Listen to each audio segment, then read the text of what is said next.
good morning. Assalamualaikum. Good morning, good morning, good morning.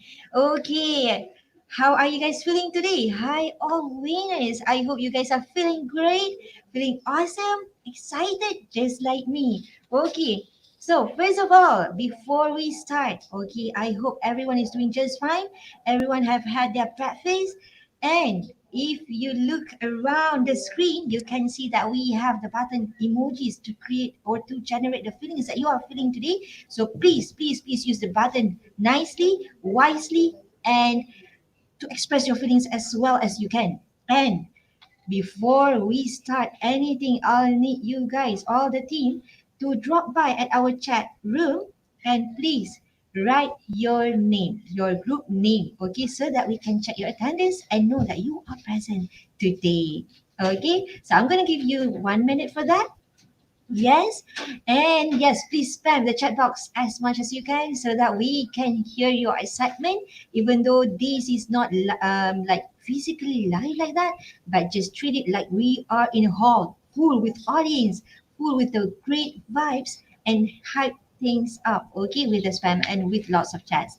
Okay, I have my colleagues here, Lofa, that will assist me and will help out on the chat. If you have any questions, if you have anything to ask, just drop by on the chat link. Okay? Okay, so. Well, before I introduce, okay, let me introduce myself. My name is Sakina. I am a science communicator here from Petrosains, and I believe some of you might have been to Petrosains before.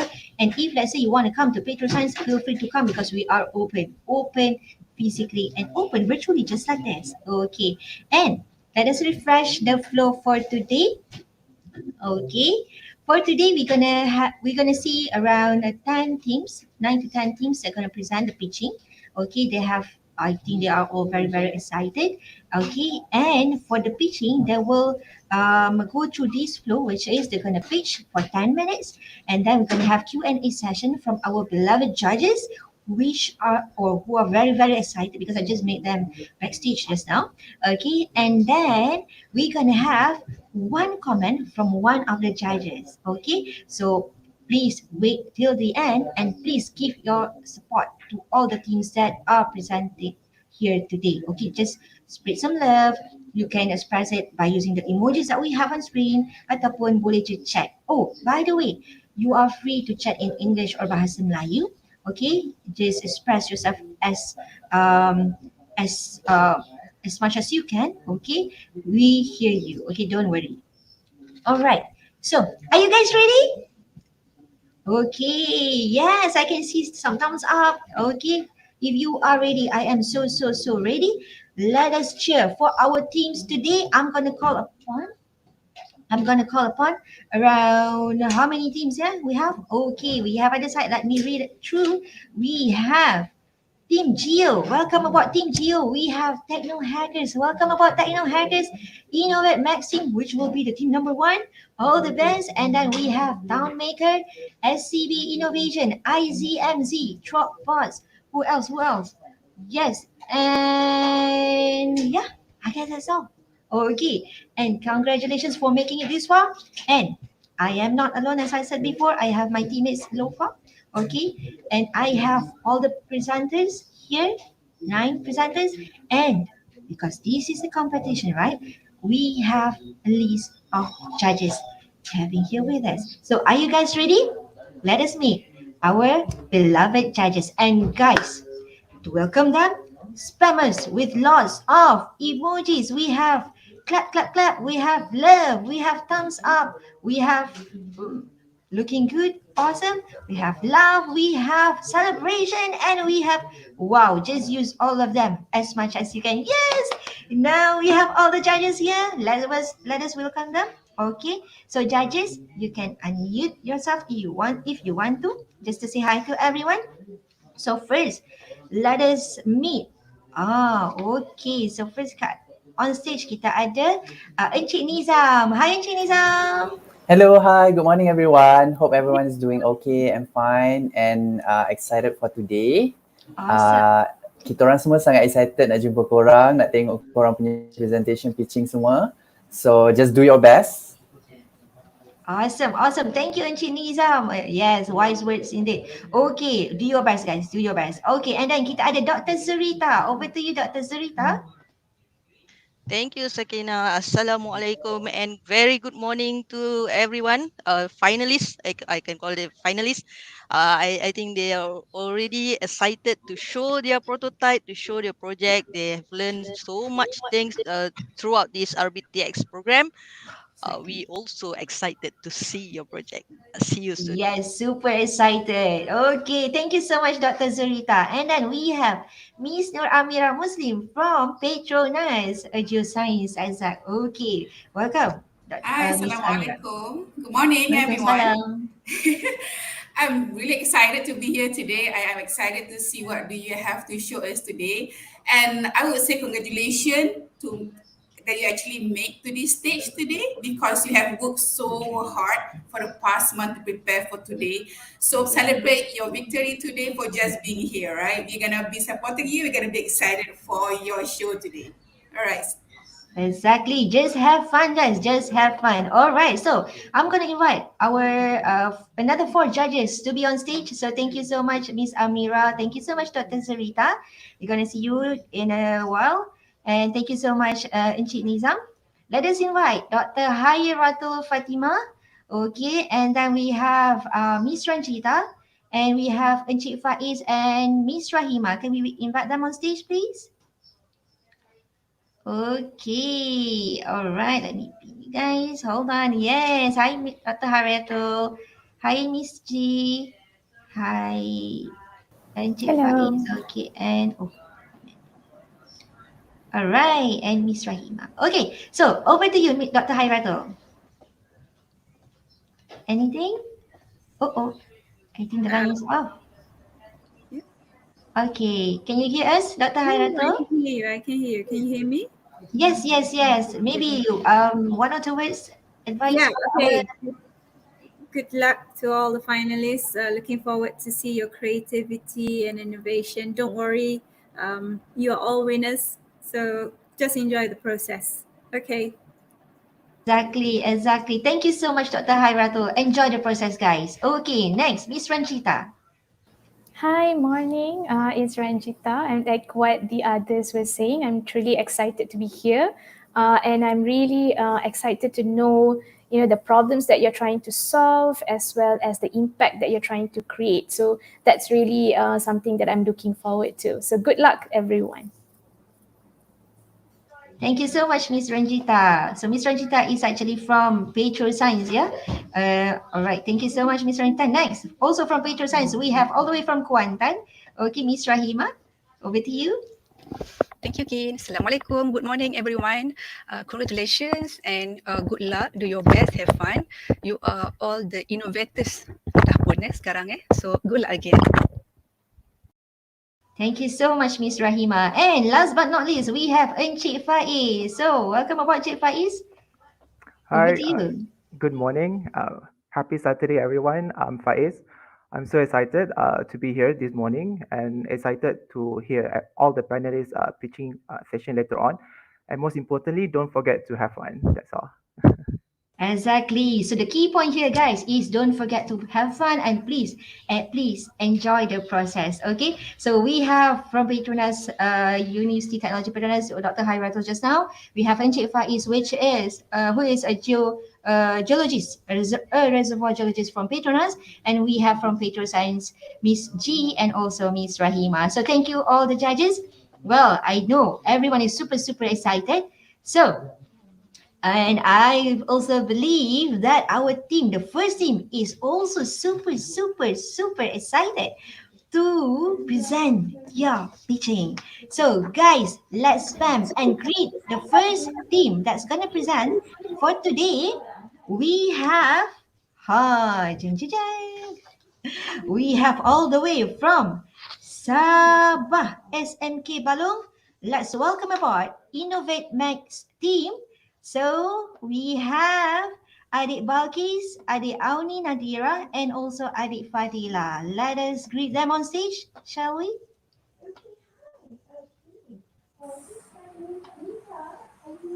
All Hello. right. So while they are getting ready, okay, they are actually presenting about automatic pupils presence detector. So quite interesting topic, isn't it? So let's hear them out. Okay, Adik Fadila, Balkis, and also Adik Auni. Whenever you are ready, please make sure you turn on your camera. And yeah, can I see you? Everything okay back there? Do we have permission to open our camera? Yes, yes, of course. You just click the camera, the icon, and then you are good to go. Because we can hear your voice very clearly. No worries. Wait. We have a problem with the camera. Wait.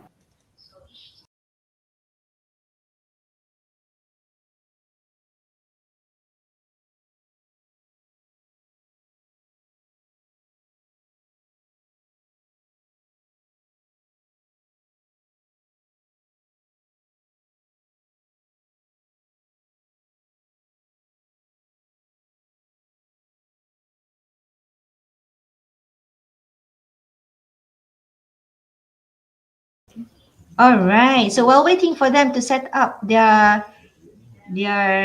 presentation or their slide for pitching. Okay, let me share with you guys all the exciting prizes that we have for this grand final today. So if you are aware, actually all the winners, okay, we have top three winners that's going to bring back. The first prize will be RM 1,500 ringgit with certificate. Okay, the second place winner will receive 1,000 ringgit plus the certificate, and the third prize winner will receive 500 ringgit plus certificate. So all these are up for grab, and it is based on their presentation and their pitchings today. So all the best, guys, and I can see that, yeah, I think Innovate Max team are ready on stage. So let's welcome them. Over to you guys. All the best. Hello.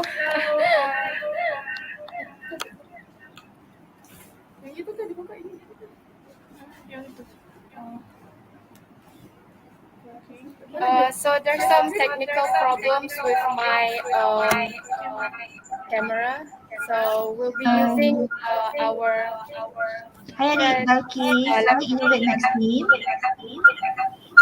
Can you switch off one of the speaker because it's like gema. Okay, let's try one more time. All right. Hi. Hi. Hello. Can you hear us? Yes, this is Okay. definitely better. Way better. All the Okay. best. Okay. Thank you. Do we start now? Can we present the slide? Yeah, whenever you are ready, you can start. You can introduce Okay. yourself and then start the slide presentation. Okay.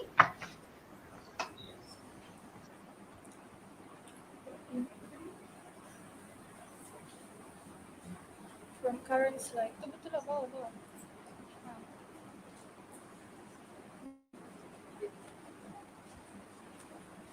Okay.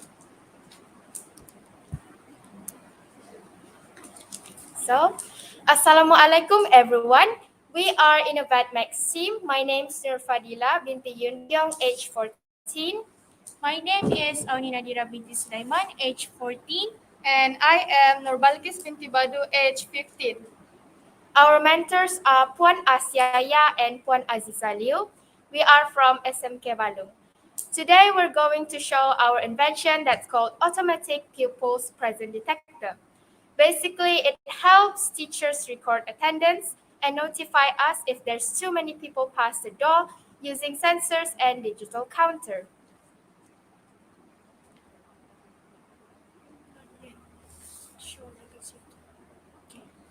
Most schools in various countries have manual attendance system built in their facilities. It approximately takes around 5 to 10 minutes for the teacher to call all the students out for their attendance. Every seconds matter if you wanted to learn new knowledge, and the time taken for attendance have already wasted precious time. Our device could potentially solve this particular problem by using Arduino Uno as a microcontroller board base, PIR sensor, LCD counter, and Bluetooth module, we have created a system to automatically and efficiently help the teacher check attendance of students when they enter the classroom. The device also automatically detects the presence of body going through the sensors and record it in the system when they go out from the class. The system will give notification when more than two students pass through the sensor. We hope that this system could be used to save energy and time of the people in charge, which is the teacher.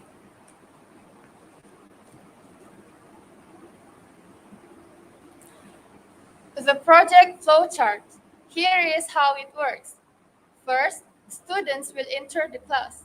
By the time they, by the time they enter the class, the sensor will detect their motion. LCD will count the number of students that pass through the sensor.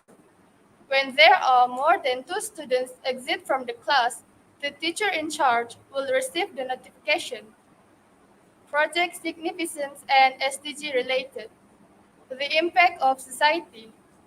Our system can also be used in Petronas facilities such as KLTC or at offices or even at petrol pumps as a staff's present detector and the detector for the staffs who frequently go out during working hours. It can detect the number of visitors entering and leaving the KLCC. For instance, the system detects 100 number of visitors entering the building. However, if only 98 visitors are detected entering the building, the system will not show the counting of that visitors. Advantage. People in charge will notice their absence and will take action to look after them. The advantage here is that we could save lives. In case the two people were about to be in an emergency, the people in charge could have saved their lives.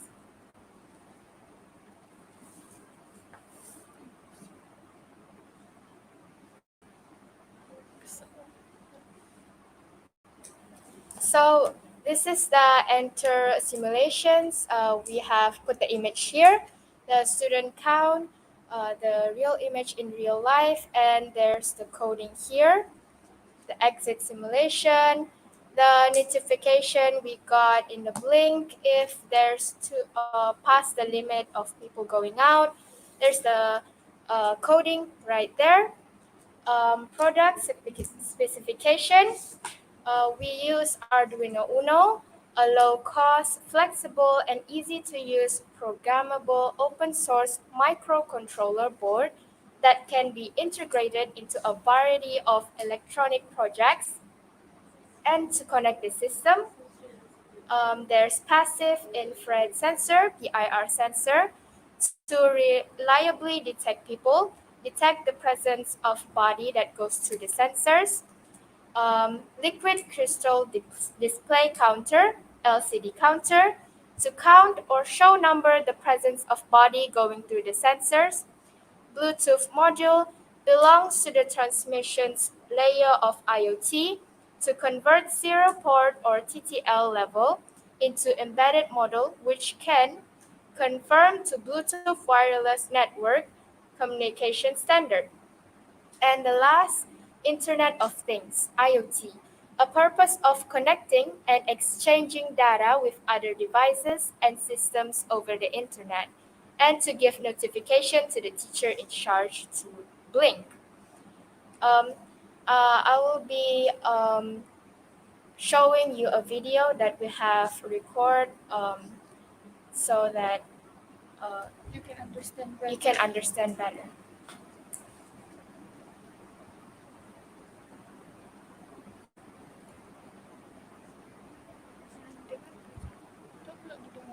Excuse me, can you hear the sound? The video.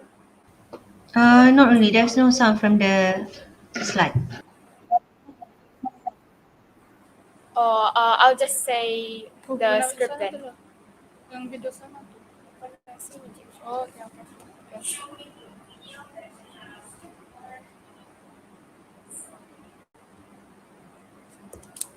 Upon wait. Upon entering the door, a assigned teacher or prefect will be waiting to scan the QR code that each student have in their person. This will help to solve the problem of a bunch of students going through the door at the same time, causing the digital counter to miscalculate. By scanning QR codes, it can also help classroom teacher record student attendance by showing each student's name in the phone or QR code system. We put two sensors and stick it on the frame of the exit and enter of the classroom door and activate it. If any moving subject walk past the sensor, it will record the number of people in the digital counter. Once the number reaches the limit, it will set off the alarm and notify nearby teachers via phone. When recess time, the system will manually turn off since the students can leave the class freely.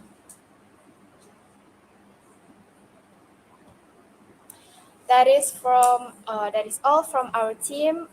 You can answer. You can question us about the inventions.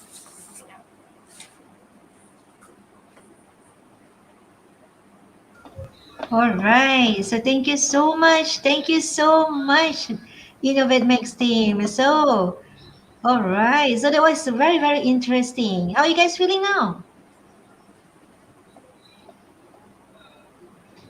Are you guys feeling good? Yeah? Yes.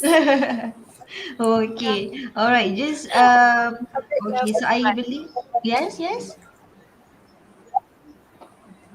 You're saying something? yes. No, we're good.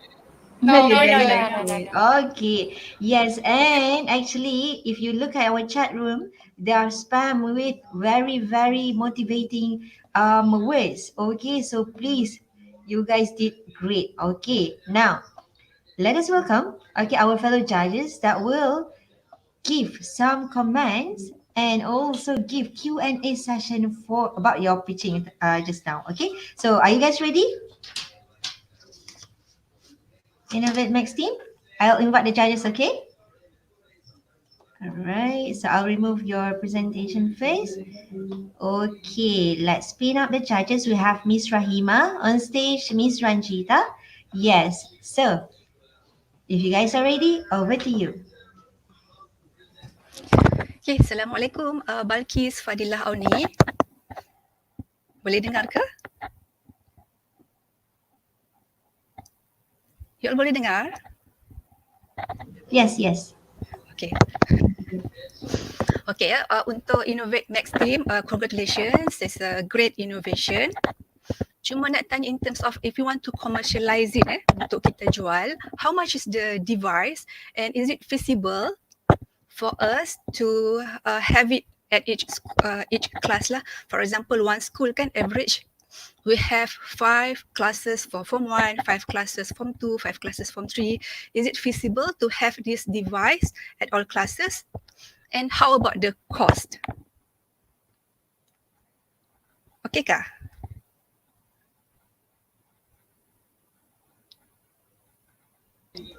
Balkis, okey kah dengar tak soalannya?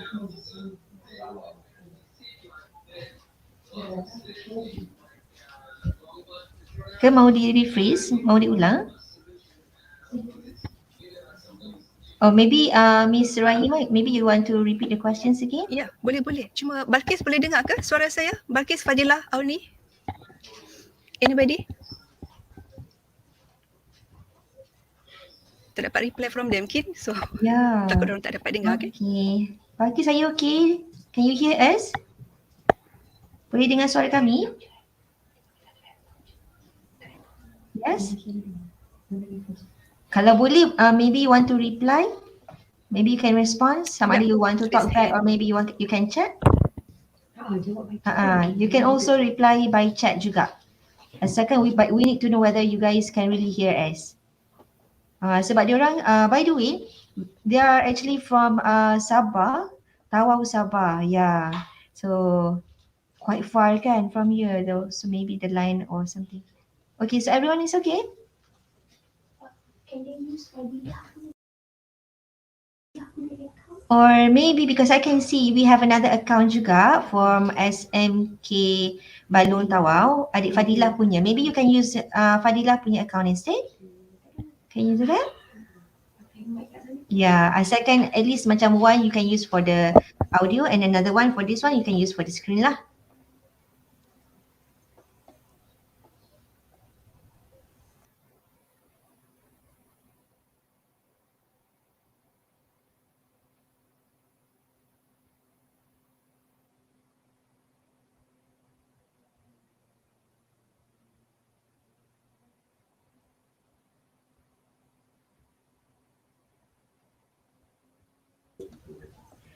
Okay, while kita tunggu untuk tengok dia punya setup dulu. Okay. Don't worry adik Balkis, don't worry Innovate Max team. Okay, tak kecil je. And our judges are very patient, don't worry. Okay. Okay, don't, dah nampak kerup-kerup dekat situ. Okay, it's okay, it's okay. So while you are adjusting your setup, okay, I'm just going to share with you.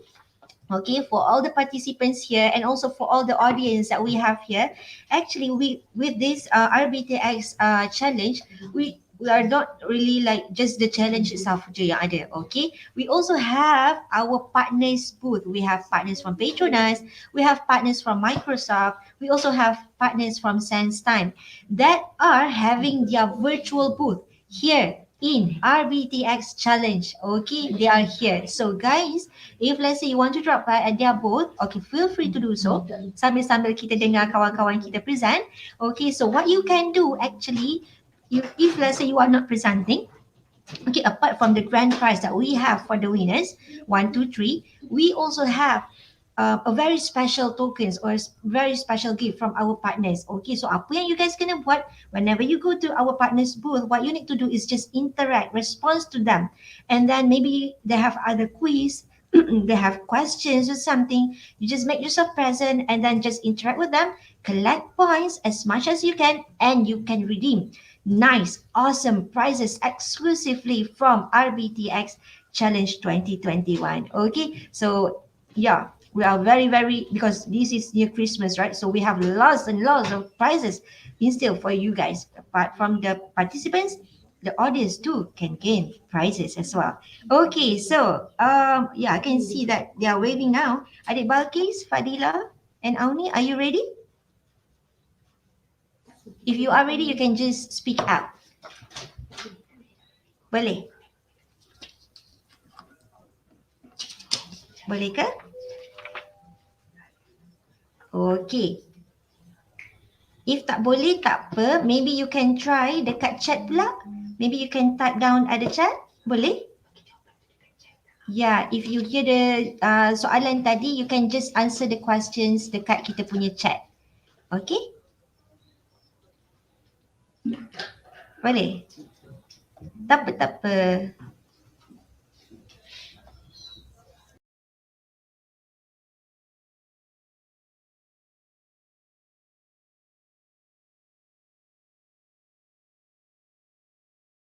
Okay, tak apa. Alright, so it's okay.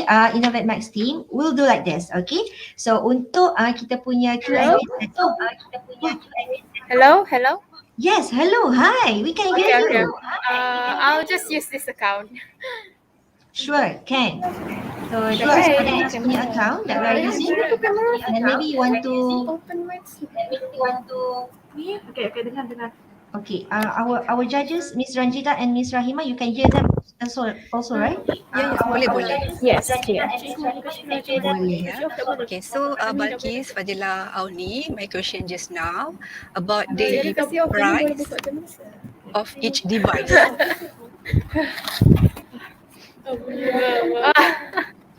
Okay, sekejap ya Miss Rahima. Okay, Boleh, no problem. Yep. Adik Balkis, We're ready. Adik Fadila, you are ready? Yeah. Okay, tak apa. Okay, now we can see that you are ready. Okay, so kita akan bagi Miss Rahima untuk share again the question. So, buat waktu tu, please make sure that you mute sekejap lah ataupun just dengar dulu the questions. And when Miss Rahima dah settle question, you answer. We gonna have after that the second question from Miss Ranjita, and then we're gonna have the last one. After you answer, we're gonna have the last one from our judges, a comment, a very short comment. Okay, so just bear with us until then. Okay, so first now over to you, Miss Rahima. Again, the question. Thank you. Alright, thank you, Keen. Alright, you all, Fadilah, Auni, dengan Balkis, no worries about the glitches. It happens, technical kan. Okay, my good job anyway. My question, how much is the device? Okay, and if we want to commercialize it, and is it feasible to have it at each classes? Kan macam sekolah kan, mungkin sekolah kita lebih kurang lah average-nya, satu sekolah ada 5 classes of form 1, 5 classes of form 2, so there's a lot of classes. Is it feasible to have this device at each classes? Yes, Alright. yes, it is possible. It is possible. The resources is kind of cheap, but the problem is that it's also not really durable. So there's the problem with that. Dan the price tadi tu berapa ya for each device? How much is the approximately? Yeah. It's 60 ringgit. 60 ringgit approximately. 60 ringgit. Okay, cool. Thank you very much. Okay, G. All right, so it's my turn now. Are you guys ready? Ready, yeah? Yeah. Okay, great. So firstly, I would like to congratulate you guys for maintaining your cool and, trying to solve whatever technical issues you guys were having back there, so congratulations on that. So I'll get to my question. Like Puan Rahima, I have two actually in one. Firstly, did you manage, because it's a research-based innovation, right? So did you manage to see once you had installed this device, how much time did your teachers or the subject matter, your sample to, how much time did they actually manage to save? In terms of what do you call that? Because they didn't need to manually call out names, right, for the attendance. So how much time did they actually manage to save? And also, because I was quite attracted to one of your points where you said impact could be, in terms of saving lives. So, in terms of that, what industries can you expand this device to that will be able to, save lives? If you have already thought about that, in possibly expanding it to other industries. Yeah, so that's it. Are you clear with the questions? Do I need to repeat them? No need. All right, great. Okay.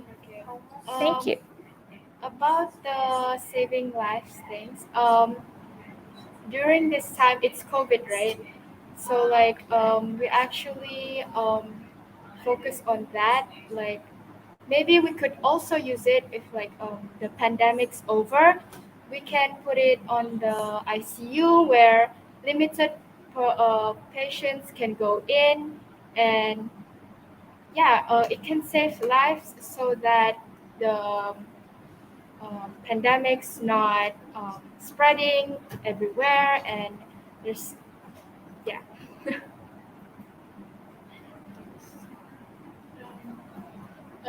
Are there any more questions? That second question just now, can you repeat it? You asked students, right? Yeah, so basically, once you tested your device, how much time did you manage to save, or how much time did your teachers manage to save, in calling out the attendance? If you take attendance manually, like approximately takes around 5 to 10 minutes, right, to call out the names of the students. When you use our system to check the attendance, it approximately takes around 5 minutes, just 5 minutes like that. All right, great, thank you. All right, cool. Great answers, great questions from our judges as well. Okay, but please don't leave the stage first. Okay, fellow Innovate Max team, we're gonna call upon our beloved Dr. Hairagul to give us some comments regarding the pitching just now. Over to you, Dr. Hairatul. Hi, good morning. Can you hear me? Can you hear me? Yeah. Yeah, Not so much. Oh, not so much. Yeah. didn't. You can hear me better now? No, your voice is low. Slow. Yeah. Low. Low.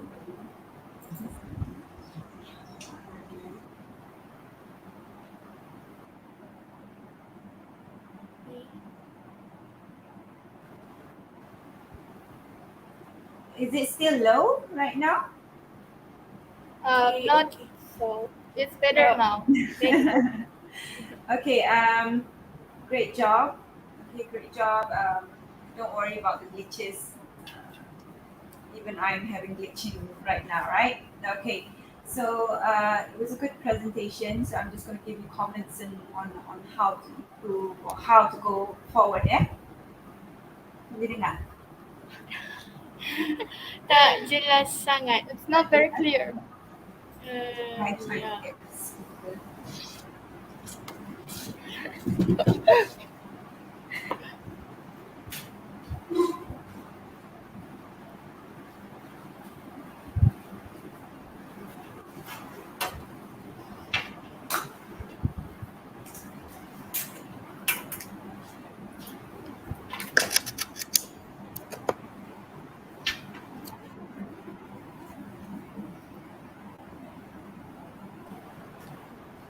Yeah. Dengar? Okay. Jelas? Jelas? Yeah. Oh, Sorry. Oh, delete. Okay, so I'm just going to give you some words of advice on your presentation and also on the project itself. So when doing the project, it's a good project. Okay, like Miss Ranjita mentioned just now, the point of saving and so on. You also have to consider the sensitivity of the project. Okay, how sensitive the project will be, and also a comparison between what is available in the market right now. So what Ms. Ranjita said, did you check the time? So you mentioned that it's 10 to 15 minutes for the, for the teachers to take the attendance, right? So you should do a comparison. Okay, if I'm using my system, how long will it take?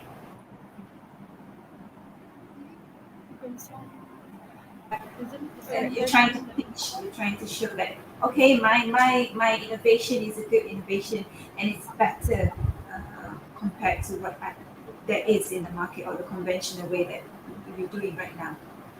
You got me? yes. Okay. You also have to have, when pitching, you also, dengar tak? Clear ke? But it's like distant. It's It's distant. still very low, right? Yeah. Okay, I'll just try to finish it up and then change to another computer. Okay, sorry Doktor ya. Alright, adik Fadila, adik Balkis and adik Auni, maybe you can try to turn on your volume dekat your device sendiri. Make it maximum volume ke at the speaker. Your It's speaker. already 100. Already 100.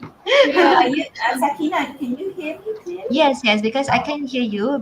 It's a bit vague, sikit lah, tapi it's a little bit slow, soft sikit, but we can still hear you. But it's okay, you can continue, Doctor. Nanti I'll just rephrase your Okay. comments. Yeah. Okay, so then when pitching also, it's good to have cost industries or anybody who wants to invest in your innovation. They always want to look at costs. So always have this cost. Okay, like Miss Rahima mentioned just now. How much would it cost for you to build the system? And if you were to upscale it, how much would it cost? So that would be a good pitching process if you have those inside. And then maybe in future you can have other features such as it can be available on your Android or have real-time monitoring or have face recognition. That means if you have two people going in, they identify who is who and so on. So this would increase the value.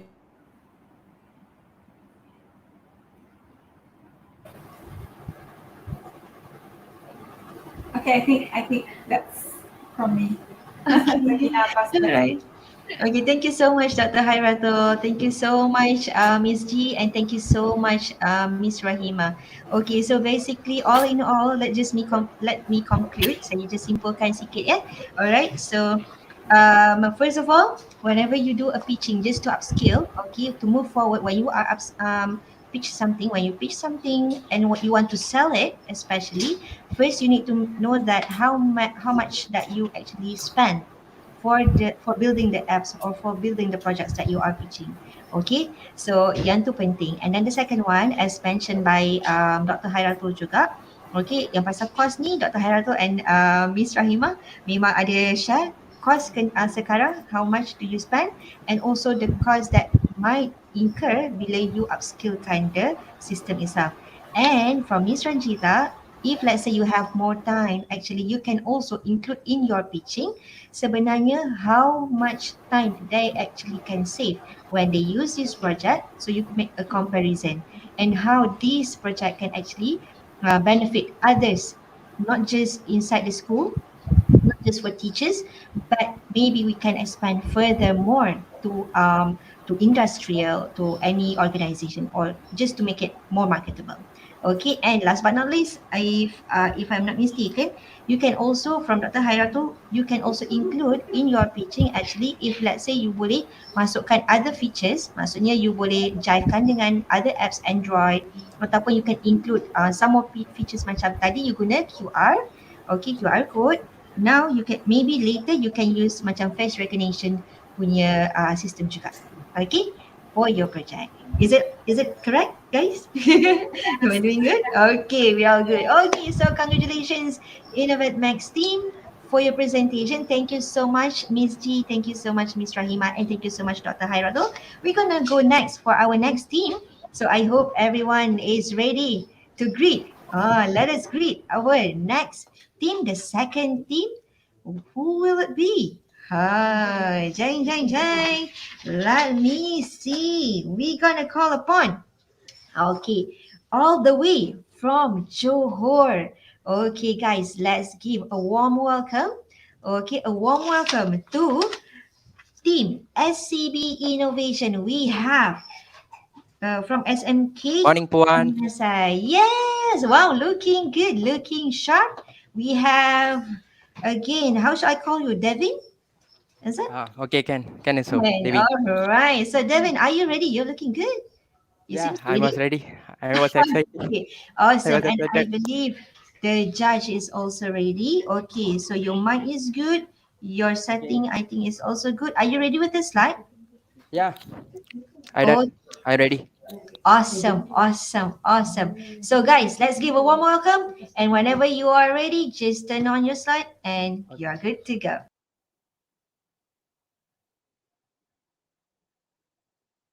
Um,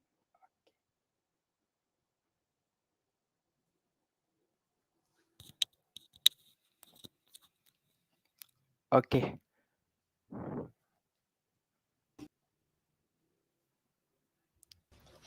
Okay. Okay, we can see a slide, but it's not in a presentation mode. Maybe you want to make it in a slideshow, Devin? Wait, sure. Now okay, Alika. It's still in slide mode. Um,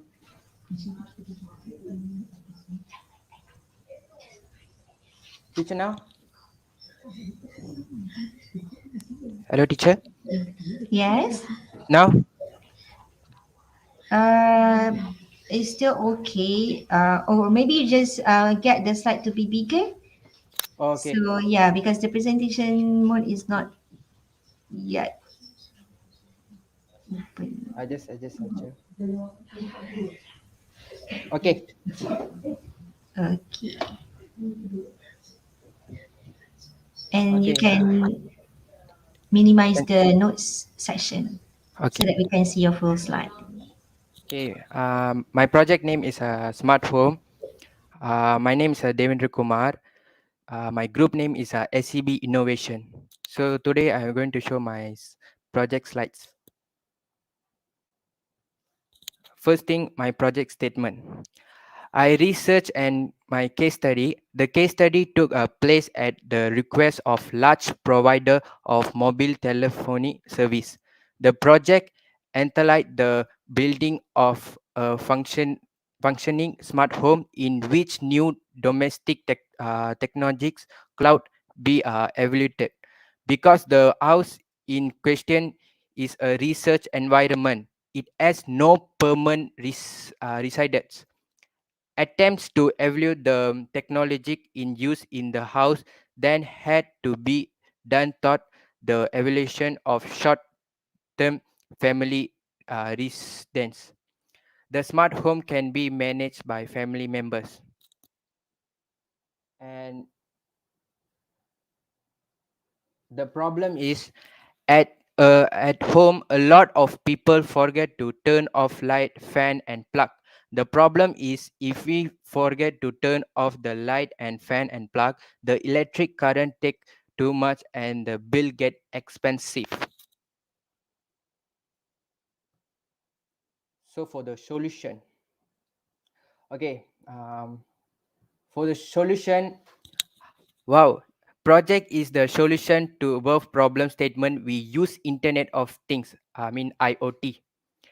We build smart home to use the device to control in smartphone. It's very easy to connect to the device and to use. Make sure the device was connect to same Wi-Fi. And show my app.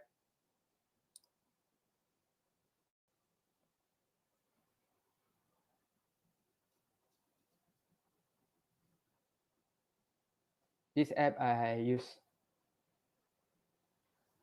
We create a smart stand, fan, and smart light and smart plug that cloud control thought smartphone, manual or voice assistant.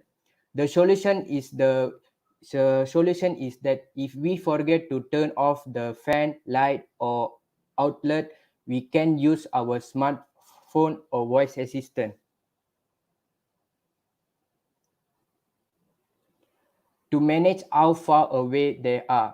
It also display notification on the phone depend on the whether the device is turned on or off, and whether it is online or offline. The advantage is that we can converse a lot of power and set a timer for the gadget. The plug is the most important except many individuals use heated items such as an iron box, an oven, and a kettle. We make use a smart plug to regulated the hot stuff and no longer have to worry about it. For the gadget, I create manual switches. We can use a manual switches to operate the. Oh my god, sure. Okay. Where I give the. Okay. Okay, operate the equipment if the Wi-Fi suddenly stop working. We can control in manual switcher if our Wi-Fi is problem. Okay, this is my. Oops. Okay. This is my project development. First, I use ESP to program the code inside the Wi-Fi module. This local Wi-Fi. You can control. We can connect to Wi-Fi or hotspot. Also, this is a local Wi-Fi. So this is I use a Synric Pro to connect to Amazon Alexa. Like AI, we can use AI, artificial intelligence. So the AI can control the fan, lamp, switch. So the between why I never use blink, because where is that? Not sure.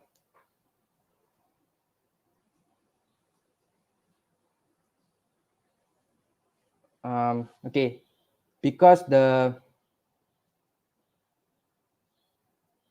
oh my god, why can I go to the slide?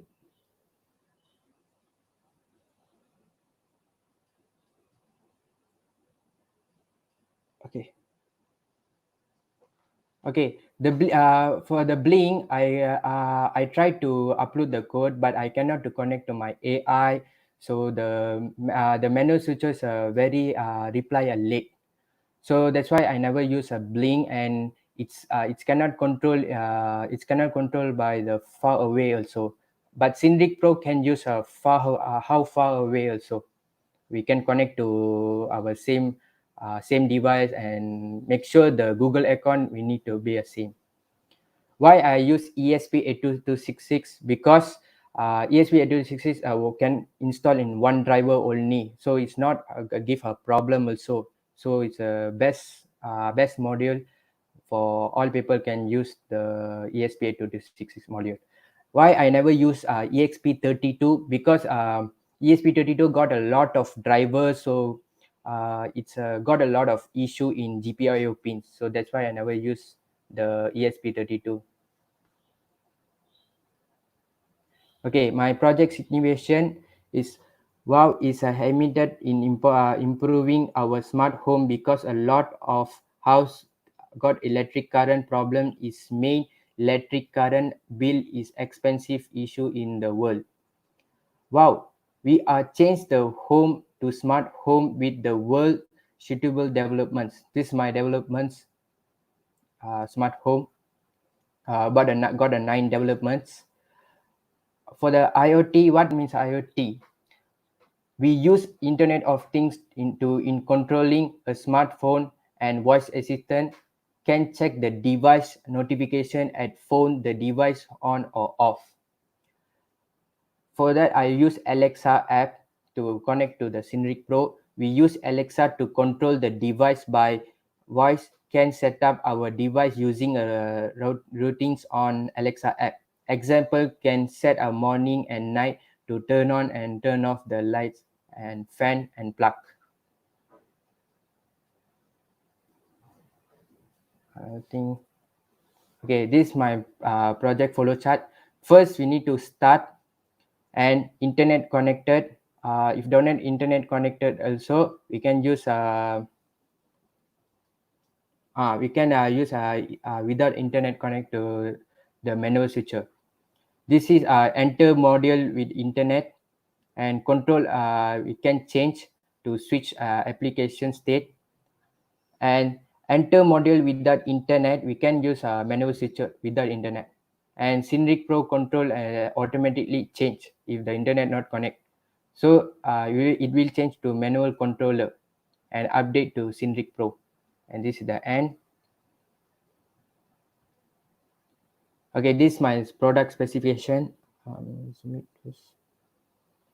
Okay, I use for GPIO pins to three GPIO pins to 3 wire about the data.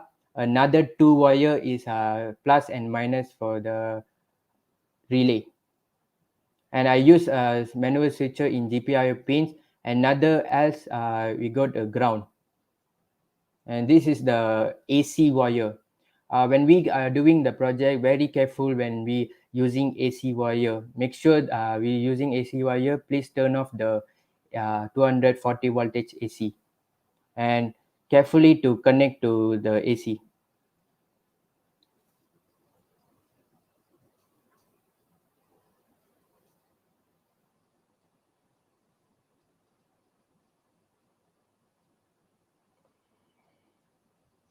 So okay, the middle one is all about the AC input. I mean income. Okay, the side one the beside one all is outgoing. This one all is outgoing to control the device, fan and plug and smart light. So the video I show in my in live because my video is got a problem. this is the statement the switch on and switch off. It will show for the blue one is switch on, the like a silver one is a switch off, and it will show the notification also. And this is all my project. I mean my power my slide, my smart home slide. All right. So thank you so much, Devin. Okay. That was very interesting. Wow. Okay. And we can see that lots of them are really cheering you up. Thank you, Looking teacher. sharp and also a very good presentation. So how do you Okay. feel? Yeah, I feel good. Good. The another thing I going to show my project in life. Oh, you got the Project in life. prototype? Yeah, I make ready. Awesome. Oh, sure, sure, sure. Again, feel free to let us through. Okay. Before that, the Jasmine can ask me a question about my project. Then later I show my project, sir. So you prefer the judge to ask you the Q&A first? Yeah, then Oh. the Jasmine also can see Oh, the. and then you're gonna show us the project. Okay, Yeah. sure. And all right. And by the way, I think I can see that you are a very technical person. All right. Okay. So, and that will be great also because we have Dr. Zurita here as one of our judge, and also that will give you some questions. So I believe it will be super interesting because both of you are technical person for this.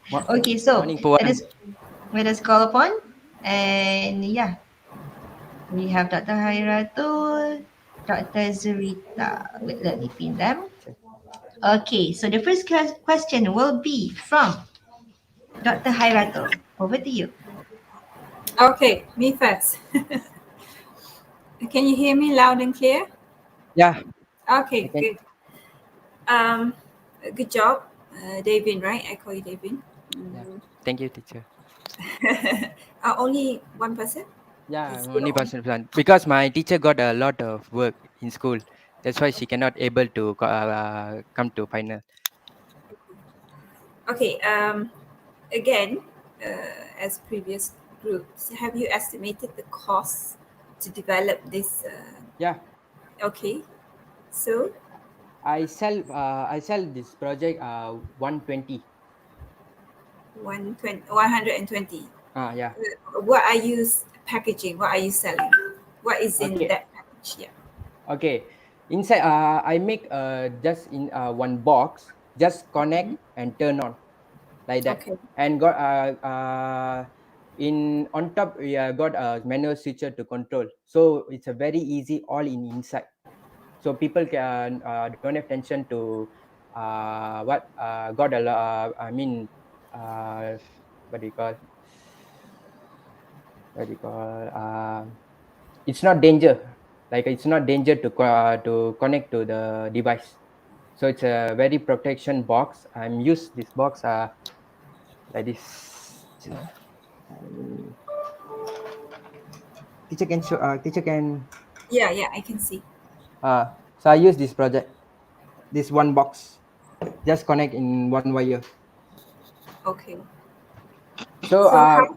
Yeah. so the things I'm use how much is less than 70 70.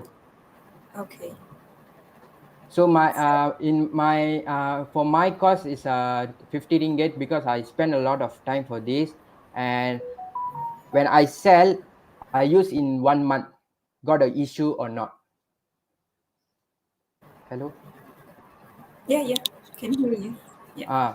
So before I sell the project, I use 1 month. I got an issue or not? Then I will sell the people. So now I sell for 5%. They say all good and don't have issue also. Okay. Um, how about the sensitivity or the accuracy of your device? Have you checked that out?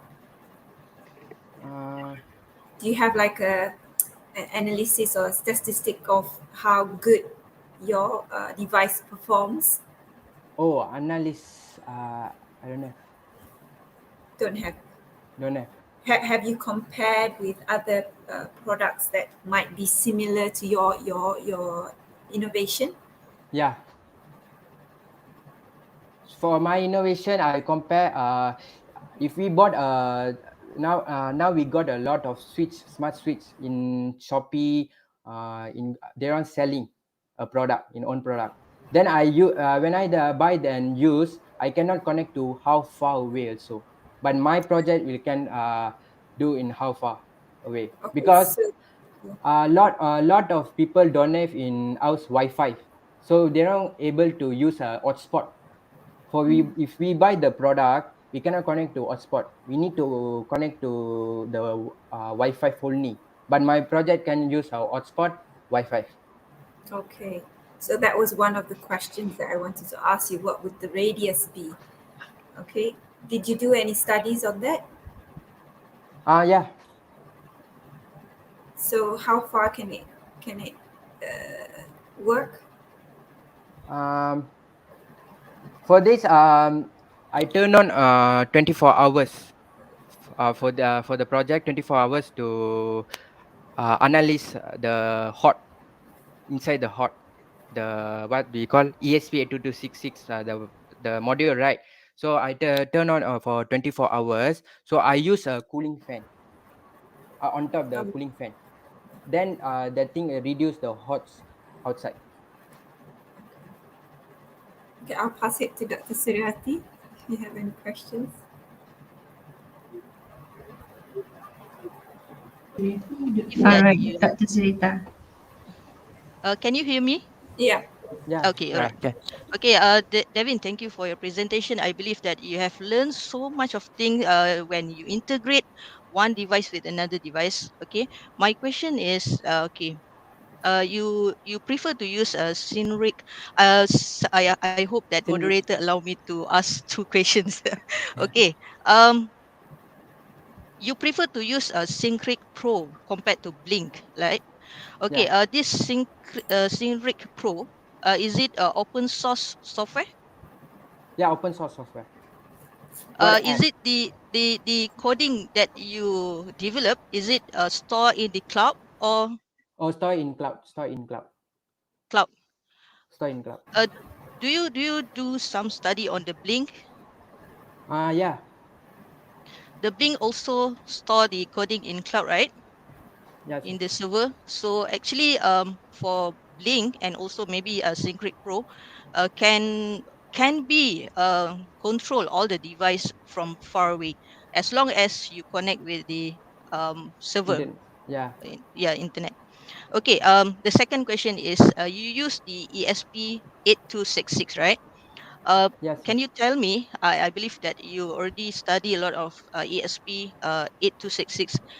Please let me know how many devices that you can connect with this ESP 8266, because you connected with three devices just now.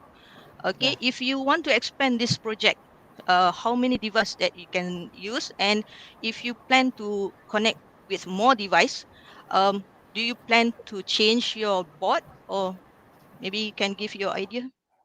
Just okay.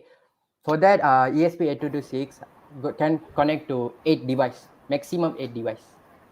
If don't have manual switcher, if you want to add a manual switcher, you need to add a 4 manual switcher, 4 device. That's all, the maximum.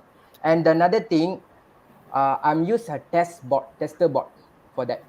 On top to shield the ESP8226. So if I want to change to Blink or any device, I just take the ESP8226 and program and insert. Oh, that's all. Okay, great. Thank you, Devin. Yeah. Thank you, teacher. All right, so that will be the questions from both of you, Dr. Zurita and Dr. Hairatul. Wow, that Yes, was I can. amazing questions. Okay, and amazing answers too by Davin. Okay, but please don't leave the stage because we have another judge to give you a Okay. comment. Okay, all right. So I'm gonna pin Miss Amira. Miss Amira, are you ready? Yes, All let's right, over to go. you. Okay. All right. Hi, Devin. Hi, my Hi Puan. It's really interesting, very appealing innovation. Like if you sell it, I'm gonna buy from you because I'm also a forgetful person, so I tend to forget to switch off. So yes, so if you're selling, I'm gonna be buying. I'm really Thank you, impressed. teacher. I think technically you are very strong because you build your own prototype box. You are engaged with the hardware, with the software, with the app. I think that's great, and commercially you know how much is your cost and how much you are willing to sell it at. So I think that's good that you have the commercial part into your pitching. I think that's great. Another thing that you mentioned about the impact, right? You mentioned about saving the electric bill costs. I think that's something I get from your slide. Yes, one thing is about as a consumer, we are trying to save money, lah kan?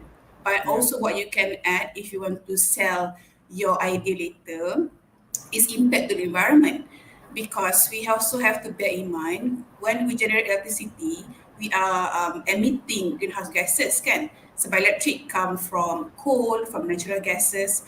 So when we burn those to get electric, we are actually emitting greenhouse gases. So you can add by reducing electricity consumption, you can actually give impact to the environment as well. So it's another thing that you can add lah in your project. Yeah. Okay, teacher. Yeah, okay. And also not just home, like for us in KLCC, yes, we don't have the switch to actually turn on turn our light at the office. So having the automatic system like this in office, Yeah. that'd be great as well. So you can also put it in office. Okay, a bit more constructive. I think with practice and time, I'm sure you can deliver a much better pitching delivery. But what you had is already good. You are confident. You are solid technically. So I think that's great. And just want to say you should be proud of yourself because the courage of you to deliver this work yourself without a teacher in present. I think that's really courageous of you, Devin. All the best, good luck, and massive well done to you. Thank you, teacher. Okay, teacher. I'm going to show my project live in live. Oh yes, sure. I would Yeah. love to see that, please. Okay. Teacher can show the. Can see? Boleh, boleh, Devin. Can. Okay. Um. Okay. Okay. This is I'm using Alexa app, so I can control like this. Alexa, turn on fan.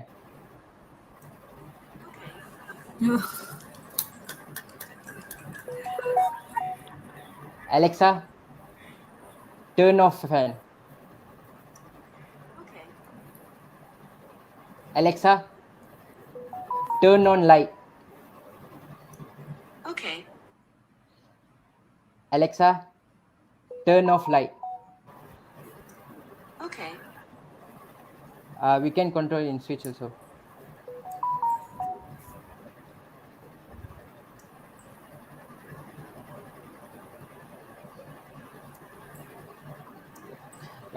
We can when we can set a routine also, teacher. Alexa, good morning.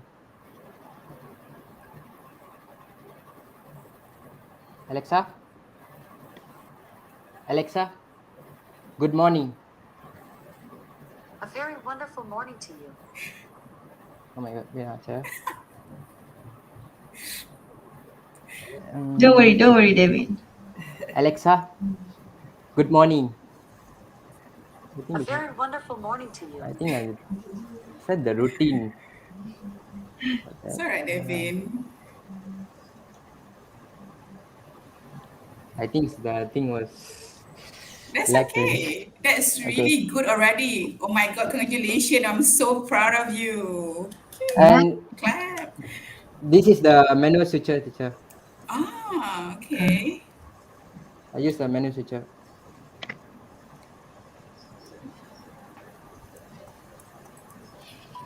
And Devin, actually, I also have the app, and maybe I can help you out because I can control from here also, right? Yeah, can. Yeah. So why don't We try. I So, want to try and switch on the fan. So let's have a look. Is it on or not? Oh, well, Wow. oh, Good. Adkan. It's working. It's Let's switch working. it off. Oh, okay. So this is the apps that is the same as per Devin's app, right?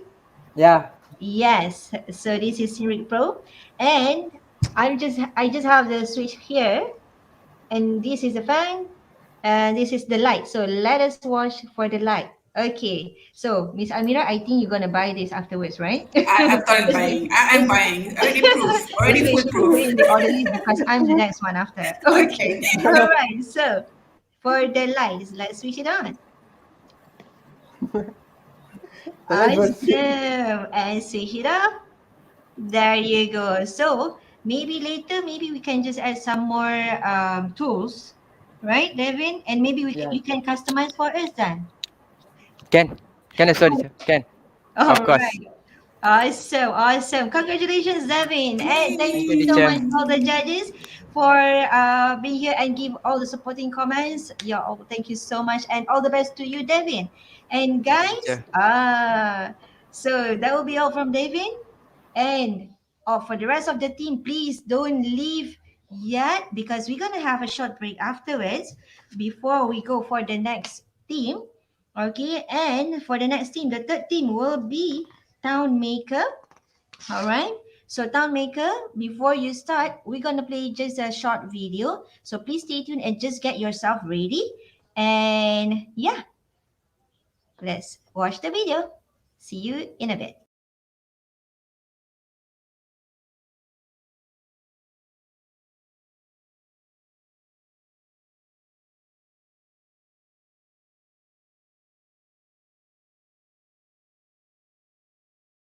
Animal is a four-legged robot designed to perform autonomous surveillance and inspection.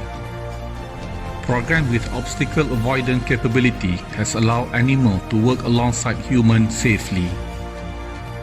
It is able to continuously work around the clock without human intervention due to its self-charging capability. Using onboard thermal camera allow Animal to continuously monitor and detect abnormal heat spot on our platform.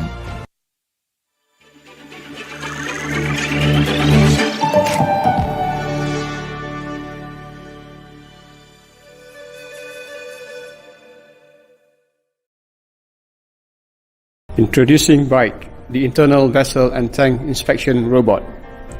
Bike is a remotely operated robotic crawler with magnetic wheels. It is very agile and can enter confined spaces such as vessels and tanks, as well as travel to hard-to-reach areas. Bike can perform various inspections such as ultrasonic thickness measurements at height. Bike can also perform crack detection of weldments inside vessels and tanks using the eddy current method. This will also bring improvement to the health and safety by eliminating the need for the inspector to enter confined spaces.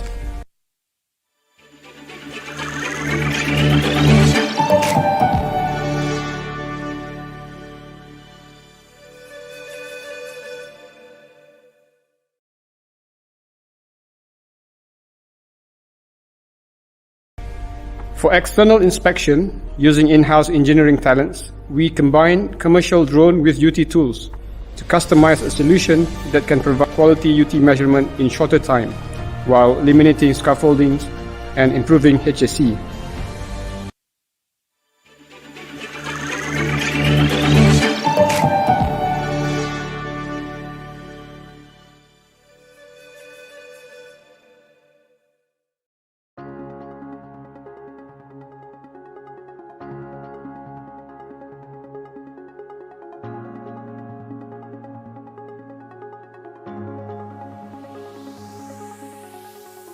On May 19, 2020, Rwanda launched the use of 5 high-tech robots to fight COVID-19. These robots were donated by the United Nations Development UNDP Rwanda.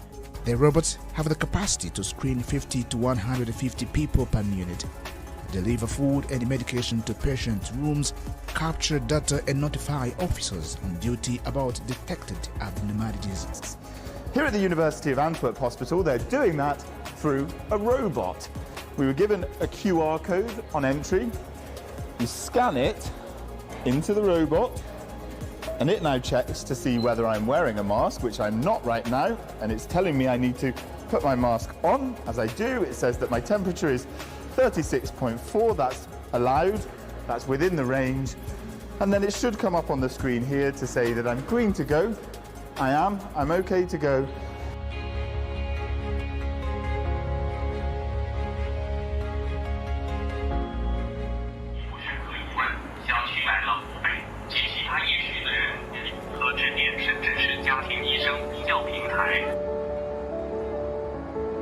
穿橙色衣服的先生，请您把口罩戴好，把口罩戴好，谢谢。你好，我是防疫机器人安学士，目前正在进行环境消杀，请注意避让，谢谢。您好，我们都需要戴口罩。您塞在其中3的话，可以去发热门诊。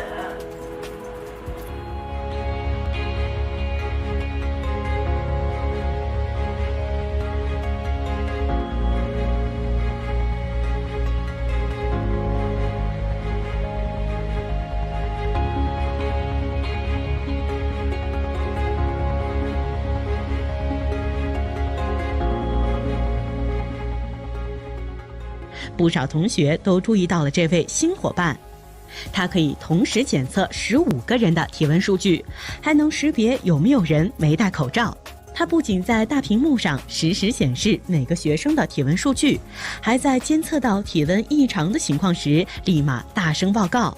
仅用了1小时，620名学生就完成了体温检测登记，进入学校。So first of all, I want to check my body temperature. The only thing that I have to do is just stand in front of this robot. It's scanning me right now. Yes. And like this on screen, it shows that my body temperature is 37.2 degrees Celsius, which is a normal body temperature. 《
Sekolah Kebangsaan Taman Bukit Indah ini terletak dalam kawasan Bandaraya Iskandar Puteri di bawah pentadbiran Pejabat Pendidikan Daerah Johor Bahru.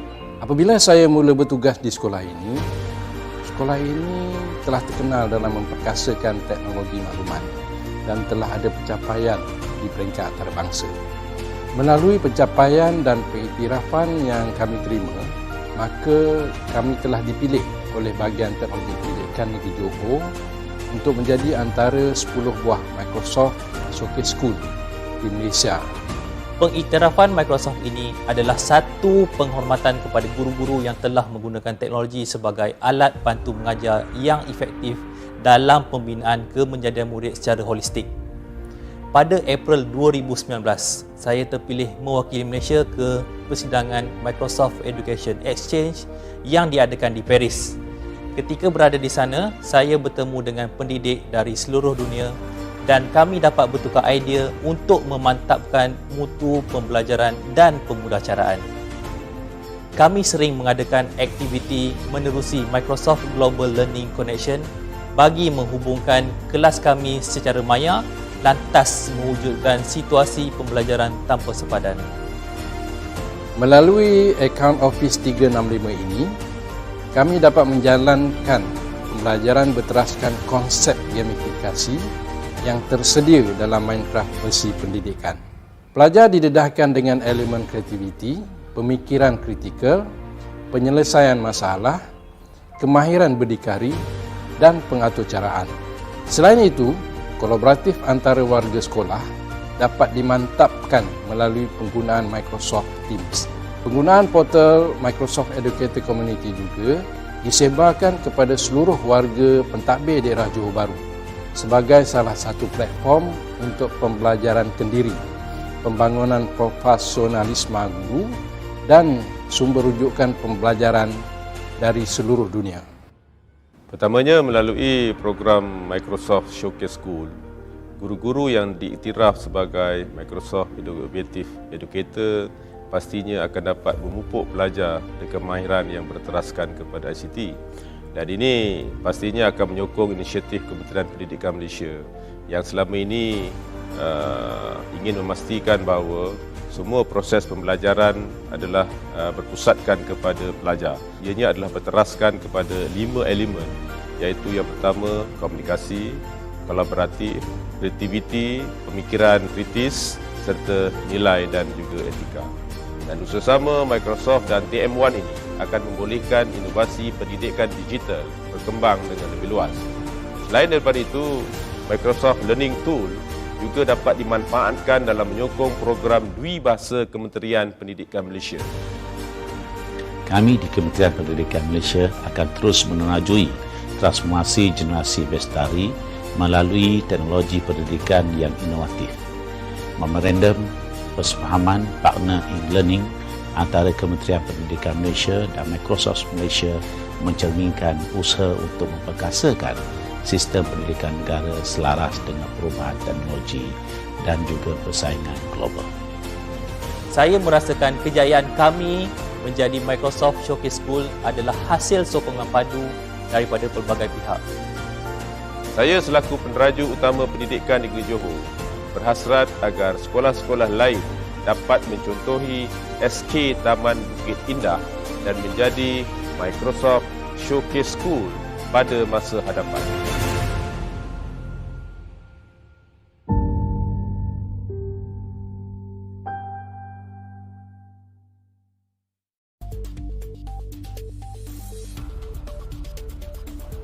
At the core of our vision for AI is our deep commitment to promoting and facilitating AI education to future-proof the next generation for the digital-first era. To this end, we have established the SenseTime Edu brand in 2020. SenseTime's holistic AI education solutions range from AI textbooks covering introductory to advanced technical topics for learners to our web-based module learning platform, SenseStudy, to hands-on learning tools and robots that are fully integrated with SenseStudy. Students may apply their theoretical studies to real-life applications by developing and customizing mini robots such as the Smart Fan using code written on the SenseStudy platform. The Sense Rover Mini robot allows students to observe how the AI algorithms they develop come to life. Students are given a visual representation on how their skill sets in AI can impact the real world through its applications.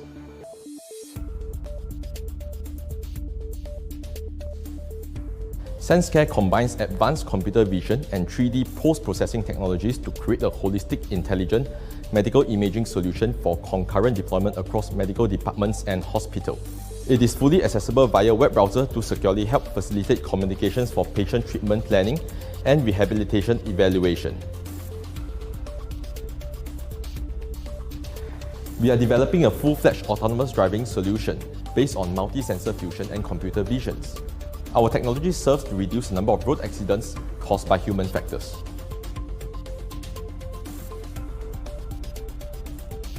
AR technology connects the virtual and real world to bring fresh experiences and interactions to end users across a variety of industries. Sense AR support highly accurate facial feature identification down to the contours of your face. Sense AR also detects body movement even under extreme lighting and supports multi-angle shooting to further enhance the immersive nature of the experience. Wow, this beauty feature will transform the in-store product testing experience to become more convenient and hygienic. Consumers will be able to easily try out new products even with a full face of makeup on. I can see this technology being particularly useful for online shopping as well.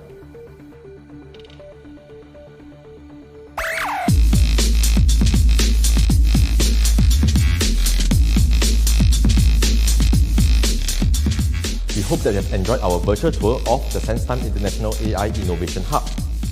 And we look forward to hosting you in person in the future.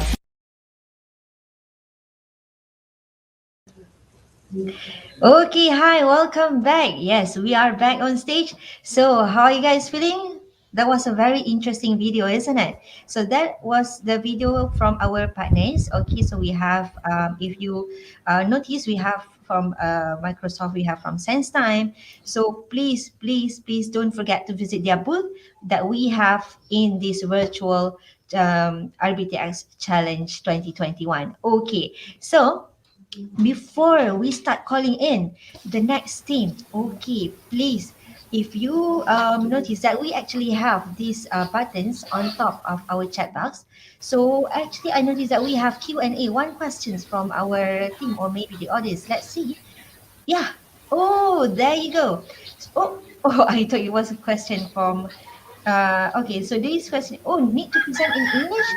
So, well, I believe this is from our one of the teams. So, yeah, actually for this platform, you can feel free to present in English or you can also present this in Bahasa Melayu. Just make sure that whenever you want to deliver, make sure it is something that we can all understand lah.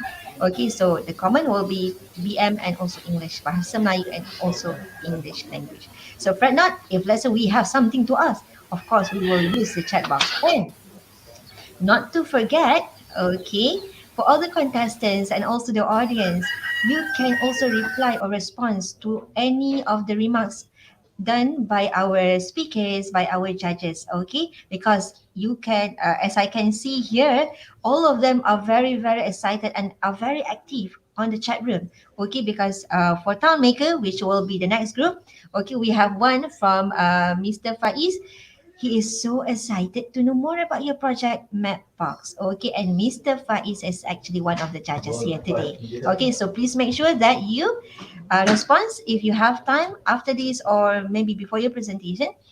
Feel free to do so. Okay, and I can see that our team, the next team, the Town Maker, is ready. So I'm going to invite them on stage. So guys, the other teams, let us spam with emojis, love, like, wow, anything to hype things up while I'm pinning them on stage. So we have Nicholas, we have Elwin Eugene, and we have Wenzelas. Hi everyone, how are you guys feeling? Hi, I'm fine. Hi, looking sharp, Hi, looking good good. Everyone morning. is wearing tie today, huh? Very super ready. Okay, so smile big, don't stress out. Okay, we have our beloved judges that will judge you. So, are you guys ready with your slide? Yes. Yes, please make sure you unmute Yeah. also. And who's gonna present? It will Me. be Nicholas, is it? Yes. I cannot really hear your voice actually, Nicholas. Maybe you Oh, need to okay. speak louder. Okay. Okay, all right. So whenever you guys are ready, over to you and all the best. Okay, so good morning to doctor and judges. We are tile maker from SMK Bandar Kuching number 1, Kuching, Sarawak, and I am Nicholas. Good morning, everyone. I'm Wencelas. Good morning, everyone. I am Elwin Eugene Klein. And our guardian is Mr. Pui Chang Sing. He's our teacher. And today we are going to introduce our product, which called MAP Matbox.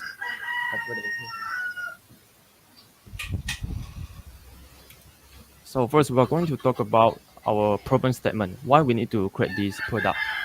So nowadays, most of the people, especially working parents, are facing problems that they are not available at home as the parcel was delivered. We also do not get any notifications as the mail was sent to our mailbox. These types of issues will cause us miss the parcels and get the wet mails. We cannot always stay at home just keep on waiting for the parcels and focusing on the mailbox every day. According to News Straits Times in 2019, about 43% of consumers in Malaysia are unhappy with their e-commerce delivery experience.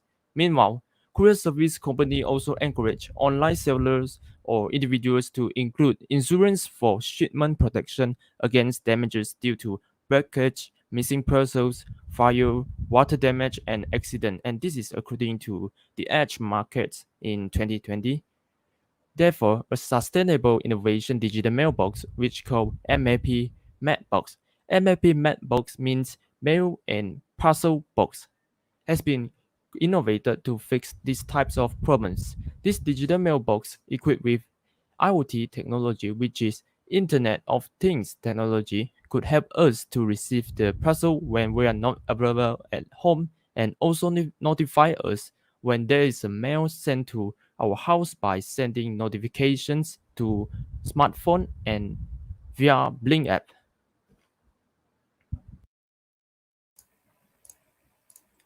Now, we will take a look at our MAP box project flowchart. First, the solar panel will absorb sunlight and converts it into power for the power bank and Arduino Uno. Then, the buck converter will step down the input voltage and charge the power bank. The infrared line tracking sensor will be used to detect mail and parcel, while vibration sensor module will be used to detect vibration. If infrared line tracking sensor detects mail and parcel, notifications will be sent to our smartphone. We will use Blink app to open and close the Mapbox door. The servo motor will open and close MAP box door. If vibration sensor module detects vibration, the buzzer alarm will turn on. Next, I will talk about the project significance and SDG related. The digital mailbox can work with solar energy and power bank with buck converter. The benefit of using solar panel system is that it is a renewable energy source. It can be used in all areas of Malaysia and accessible every day. This product can promote sustainable energy all over the country in accordance with United Nations Sustainable Development Goal SDG 9, build resilient infrastructure, promote sustainable industrialization, and foster innovation. Moreover, this product also equipped with burglary protection system. If vibration is detected, the alarm system will turn on. This product is very suitable and useful to working parents in urban and suburban areas throughout Malaysia.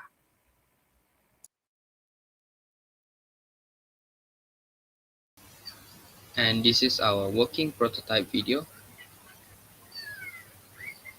So now we're going to use this Blink app to control our digital mailbox.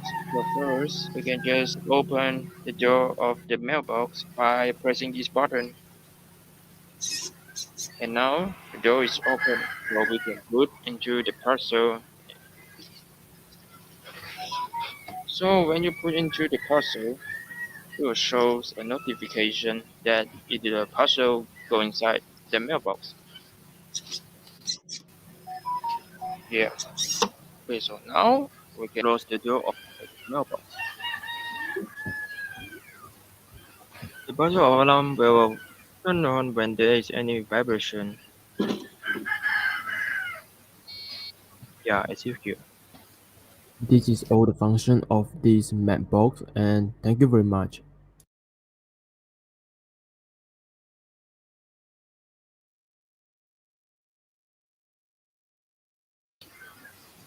Next is our product specification.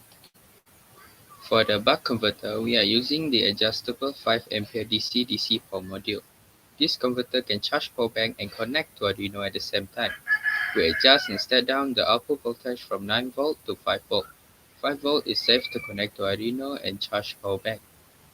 For example, our smartphone charger adapter also has 5 volt output voltage. In conclusion, the solar panel input voltage is 9 volt, while the buck converter output voltage is 5 volt in order to charge the power bank. So this MacBook can work with solar energy and power bank with buck converter together. Next, Citron ESP8266 Wi-Fi Shield, Wi-Fi board for Internet of Things, can connect to home Wi-Fi, smartphone and Arduino. Can also connect to our Blink apps on smartphone and our Arduino IDE software on our laptop. For the energy source, we are using the 9-volt solar panel. In response to the Sustainable Development Goal 9, which is build resilient infrastructure, promote inclusive and sustainable industrialization, and foster innovation. Next, we use breadboard to build circuit with jumper wire. Next, servo motor is used to open the Macbox door. Next, Arduino Uno. It's a microcontroller. It's the main component of the Macbox, and it's a brain to control everything. Next, vibration sensor is used to detect vibration. If there is any vibration detected, the vibration sensor will turn on the buzzer alarm to notify the owner. This causes people can steal a Macbox. Next, infrared line tracking sensors are used to detect the mail and parcel that are put into the Macbox. Lastly, for this Macbox, we are not using any screws. Instead, we only use Velcro tape and electronic tape to hold every component on the Macbox. Okay, so that's all for our presentation, and thank you very much.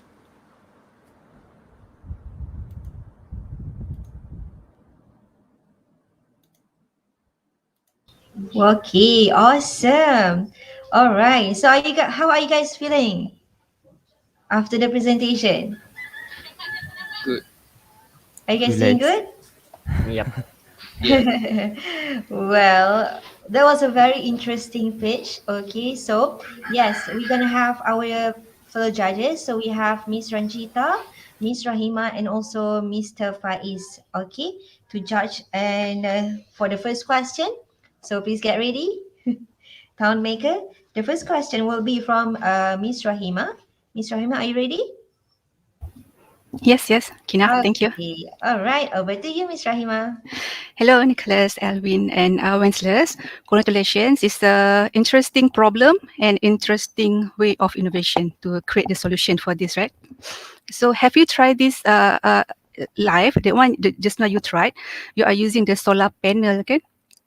Okay, just asking for the alternative for solar panel. If we are using it in the areas that have, like rainy seasons, less, less sunlight, is there any alternative for that?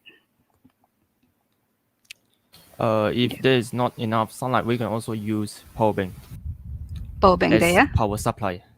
Okay, so when you try it live, the vibration just now, the vibration will tell the owner, right? Yes. The vibration from the parcel. What if the vibration not working? Something like it's not really vibrate enough. for example? I think it is enough because it is It must very vibrate lah, you mean? sensitive. It is very sensitive. Okay. It is sensitive enough to make sure that the vibration is there so that it can tell the owner, right? You mean? Yes. Okay, okay, interesting. Only that one, my question. Okay, thank you. Right. Thank you so much, Miss Rahima. And congrats, Nicholas. You can answer very well. So let's go for our next question, which is from Mr. Faiz. Mr. Faiz, are you ready? Hi, yes, I'm ready. Hi, good morning, guys. Over to you. First and Good morning, foremost, sir.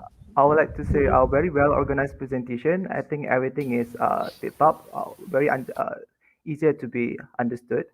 So I think in your problem statement, you did mention that this is targeting mainly for working parents, but I'm not a parent, but I still would be interested to purchase your product. So because sometimes when we go in office, we're not sure when our parcel will be delivered, right? But my the first question would be on the size, the Matbox storage size, because I think last week I just ordered a vacuum from Shopee. So I'm just wondering how big can you design your Matbox so that it can store a bigger parcel?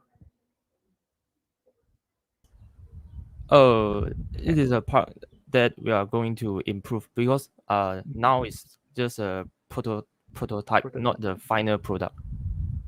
I see. So there could be some improvement that you guys can do in the future. Okay, that's fair. And maybe not so much on the technical part, but throughout this whole process while you're developing the product, I just would like to know more what kind of challenge that you guys encountered, and what have you learned, and how do you overcome the challenge? Oh, you means the problems that we meet when we create this product?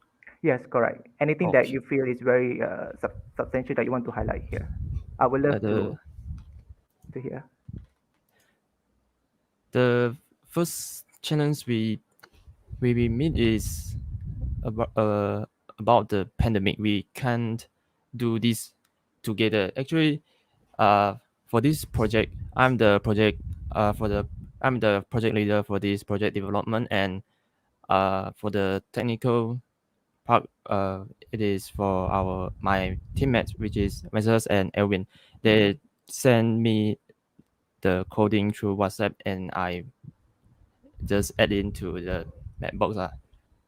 We can't do it together in a same place. Yeah. I see. Okay, thank you. But very good, well done, because I think it's perfectly executed as a team. So good job, everyone. Okay, thank thank you. you. Right. Thank you so much, Mr. Faiz. Wow, that was a very good question and good for you. You can answer very nicely. But please don't leave the stage because we have one more comment from the judge. We have Miss Ranjita.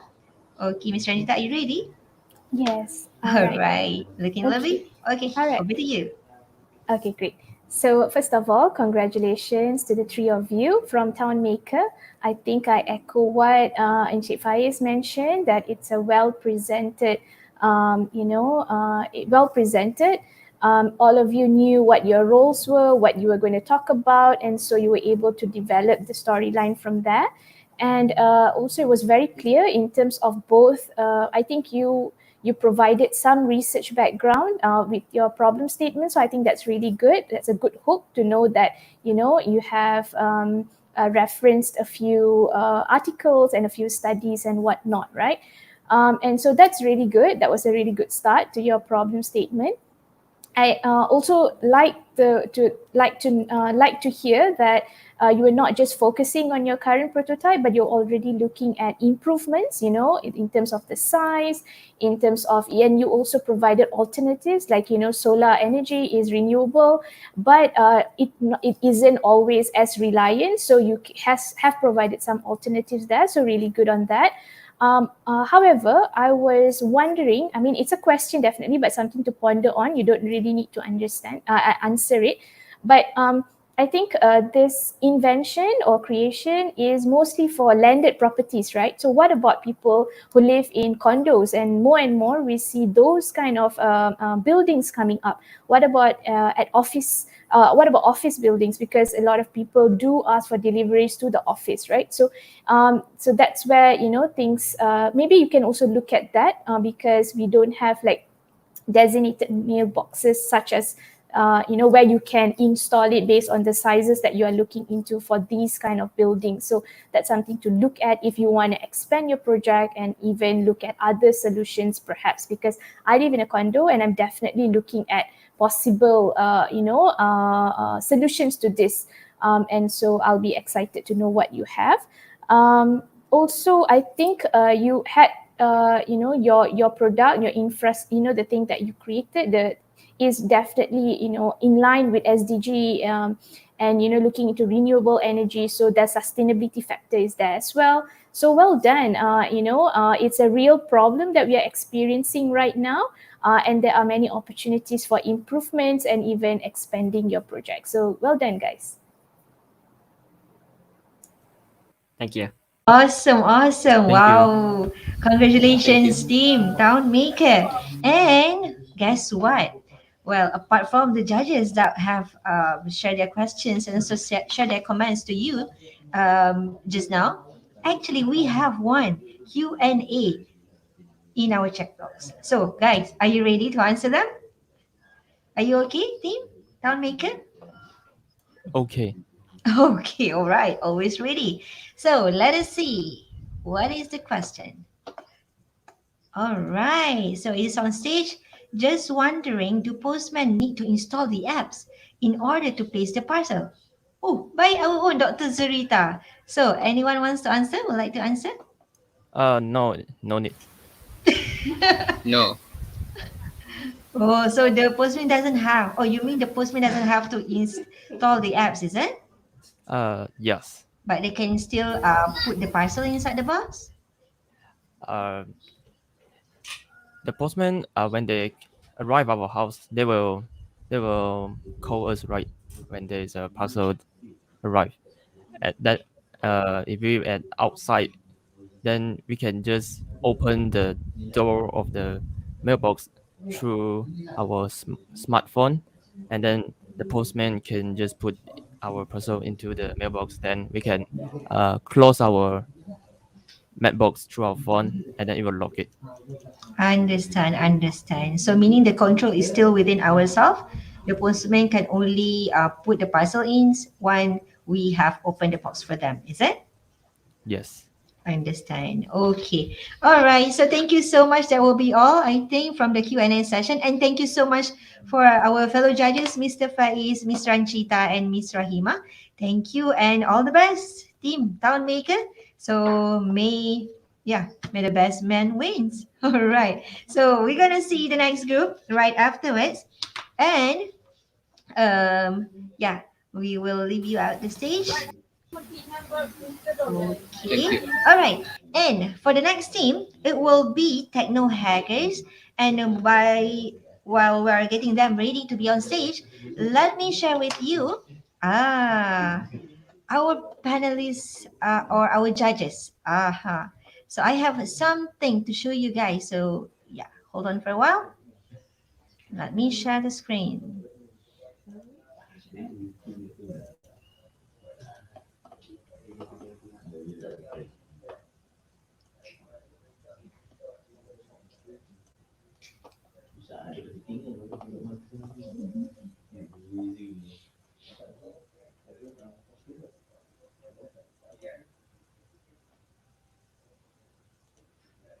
All right. Okay. So let me introduce you just now. We have Miss Rahima Omar Rauf. Okay, so Miss Rahima is actually our head of placement Kuantan, based in Kuantan, and she is from Petrosains, the Discovery Center.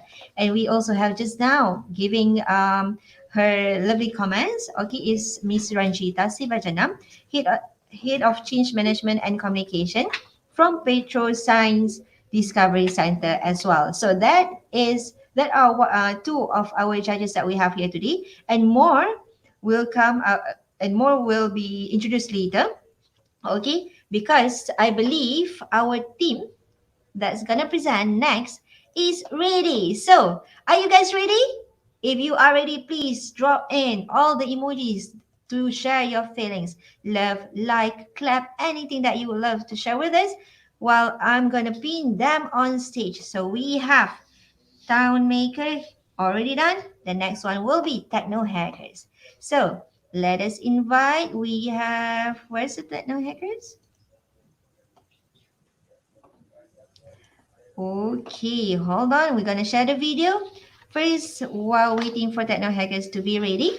Okay, so let us watch the video a short while, and Techno Hackers, let us be ready with your slide also after the video. Okay, let's watch the video.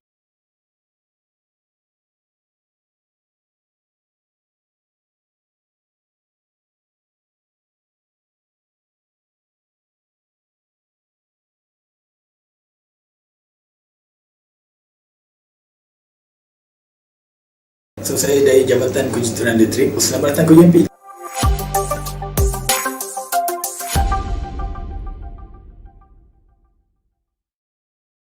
Okey, nak cerita pasal apa ini ya? Okeylah, sebab saya dari Jabatan Kejuruteraan Elektrik. So marilah kita belajar sedikit pasal Jabatan Kejuruteraan Elektrik ataupun kita panggil sebagai Electrical Engineering. So basically Electrical Engineering ni apa kejahatannya? Electrical Engineering ni dibahagikan beberapa bahagian. So dia ada bahagian elektrik, dia ada bahagian elektronik, dia ada bahagian telecommunication. So dia sangat luas lah. Dia sangat luas. So dari segi prospek kerjanya pula, kalau saya nak kaitkan dengan keadaan sekarang, dengan keadaan COVID contohnya, Electrical Engineer ni kalau awak perasan, dia berada di mana-mana saja pun. Contoh di setiap bangunan, di setiap bangunan memerlukan elektrisiti ataupun elektrik lah.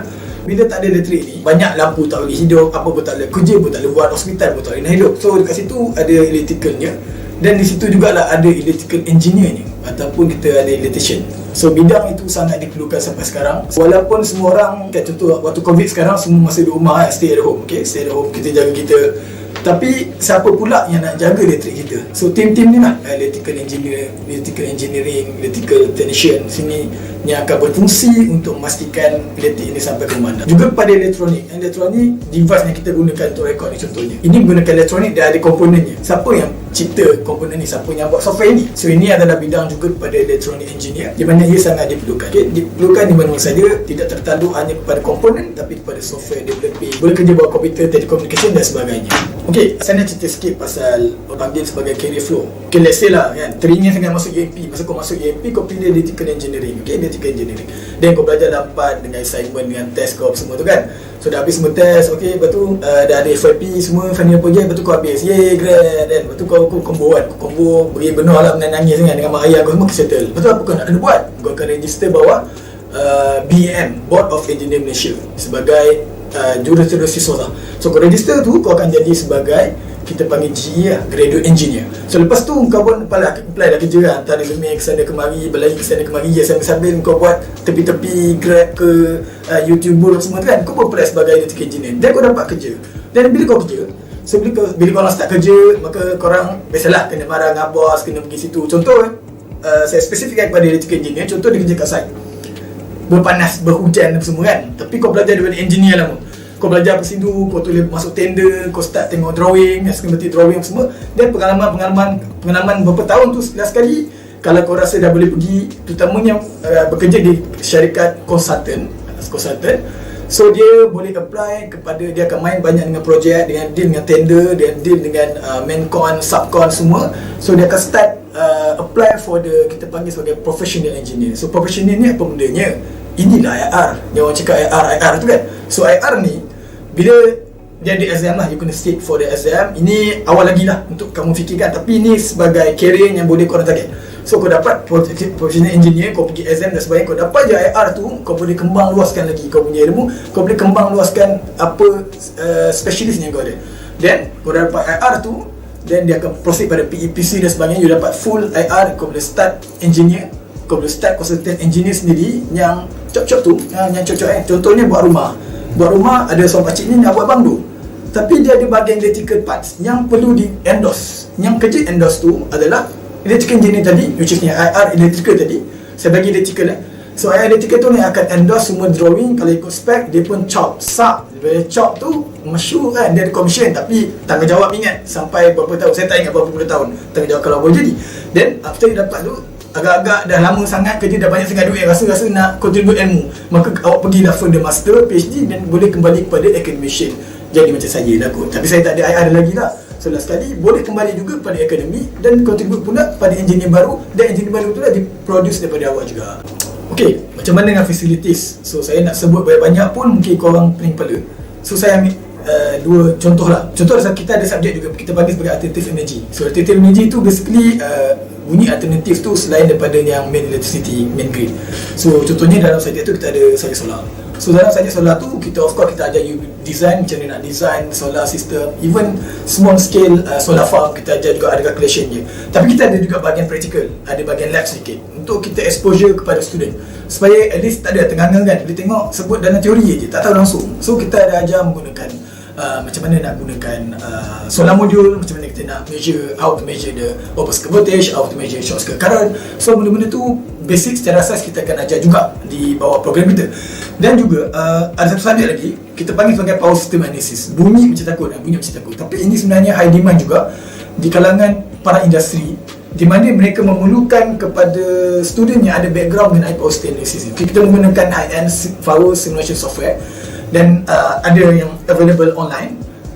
Something dia demo, sometimes kita ada full license punya. Dan ini tujuan dia kita nak simulate dia punya grid system Malaysia, kita follow 33 bus, something like that. So ini adalah antara demand yang tinggi juga di kalangan industri yang memang spesifik kepada electrical, power system distribution. Kalau saya nak terangkan pasal engineering atau kejuruteraan secara umum lah, berkenaan dengan electrical ataupun elektrik. So saya suka bagi contoh macam ni lah. Pernah dengar kan jambatan angkat Kuala Terengganu atau kita panggil sebagai drawbridge. Drawbridge tu pasal dia ada jambatan. Lepas tu jambatan tu kan nanti dibuka kan, dia angkat kan. Okey. Senang cerita macam ni. Okey, structure yang buat jambatan tu, siapa yang paling penting dalam tu? Civil ataupun awam. Dia kena kira berapa torque dia kena kira berapa material, structure dia, konkret macam mana komposisi, berapa resonance, berapa frekuensi yang maksimum dan sebagainya. So lepas tu kan ada yang angkat tu kan, lepas tu kapal boleh lalu kan, ataupun bot kecil boleh lalu dan sebagainya. So itu ada motor dia kan, ada motor dan mungkin ada, saya tak tahulah salah penggunaan saya kot, takal ke hidrolik sistem ke. So siapa menyepak tu, itu boleh kata mekanikal lah. So mekanikal main part. So lepas tu kan malam-malam kau nampak lampu dilap tengah makan kat tepi, ada restoran kecil ke, benda gerai tepi kan, kau pun ambil gambar kan, lampu punya ada. Bukan nak kerja electrical tu bagi lampu ataupun supply lampu, tapi about the system of the electrical. Even yang angkat motor tu, yang angkat motor gerakkan tu, dia mesti ada electrical yang masuk kan. Kita menggunakan elektrik. So itu electrical engineer di situ, mana-mana sekalipun lah. Okay, jom kita pergi pada syarat kemasukan. So takut saya sembang je pergi benar, kalau tak nak pilih ke, tak tahu macam nak pilih ke, sebab tak tahu syarat kemasukan. Basically di College Kejuruteraan kita ada 5 program. Kita ada mechanical, kita ada kejuruteraan kimia, kita ada elektrik, kita ada awam, dan kita ada industri. So bawah mechanical pula dia ada 2, dia ada otomotif dan juga mechanical biasa. Okey, apa syarat kemasukan? Kita memang pukul rata, kita ambil semua daripada diploma boleh, daripada STPM boleh, dan juga matrikulasi. So daripada matrikulasi senang, pointer minimum adalah 2.0 dan muat band 2. You kena ada kredit dalam maths dan physics, dan juga sains tulennya biasa macam chemistry, biology tu sebagai support. Okay. Dan untuk dia diploma pula kita ada 2 ada fasa. So daripada 2 ni kita ada daripada universiti awam dan juga universiti swasta ataupun politeknik. So untuk universiti awam minimum pointer adalah 2.5, sama juga ambil band 2. Manakala untuk RBTX seperti universiti swasta yang lain atau politeknik atau KKTM, so 3.0. Okay, sama juga muat still band 2. Dan juga STPM juga pointernya adalah 2.0. So itu lah dengan syarat apa yang main dalam kejuruteraan ni you mesti ada tadi lah. You mesti ada maths, you mesti ada physics dan chemist atau bio tu untuk support untuk ambil subjek tu lah. Okay, itu saja. Jumpa nanti.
Uni KL, kita datang.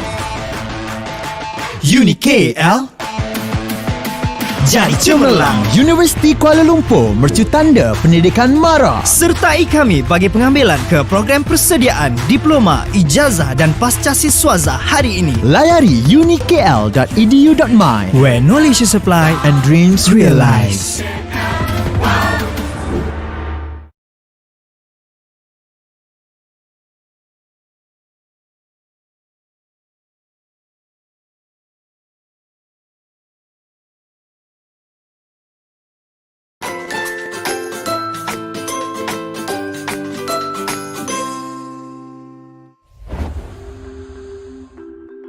Hai dan selamat sejahtera para robotis sekalian. Saya Farhana. Apa khabar semua? Selamat datang ke siri tutorial robotik bersama Petrosains. Untuk pengetahuan semua, tutorial ini terdiri daripada 12 episod yang mana ia merangkumi daripada sifar. Kita akan bermula dengan asas kepada robotik dan pengaturcaraan sehinggalah ke aplikasi ringkas berdasarkan segala pengetahuan dan ilmu yang kita akan cover sepanjang 12 episod ini. Dalam episod ini, kita akan menceritakan terlebih dahulu tentang microcontroller. Adakah anda sudah bersedia?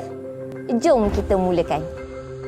Microcontroller yang kita fokuskan adalah microcontroller asas Arduino. Jadi saya pasti mesti kebanyakan orang pernah mendengar tentang Arduino. Sebenarnya terdapat lebih daripada satu jenis microcontroller Arduino, tetapi yang paling biasa digunakan adalah Arduino Uno, Arduino Nano dan Arduino Mega. Apakah perbezaan di antara kesemua microcontroller ini? Jadi antara perbezaan ketara adalah berdasarkan kapasiti dan juga jumlah pin yang dapat ditampung oleh setiap microcontroller ini, dan sudah pasti ia juga akan memberi kesan kepada fungsi dan kebolehan setiap Arduino tersebut.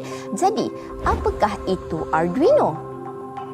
Arduino adalah satu platform elektronik sumber terbuka atau lebih dikenali sebagai open source berdasarkan perkakasan dan perisian yang mudah digunakan.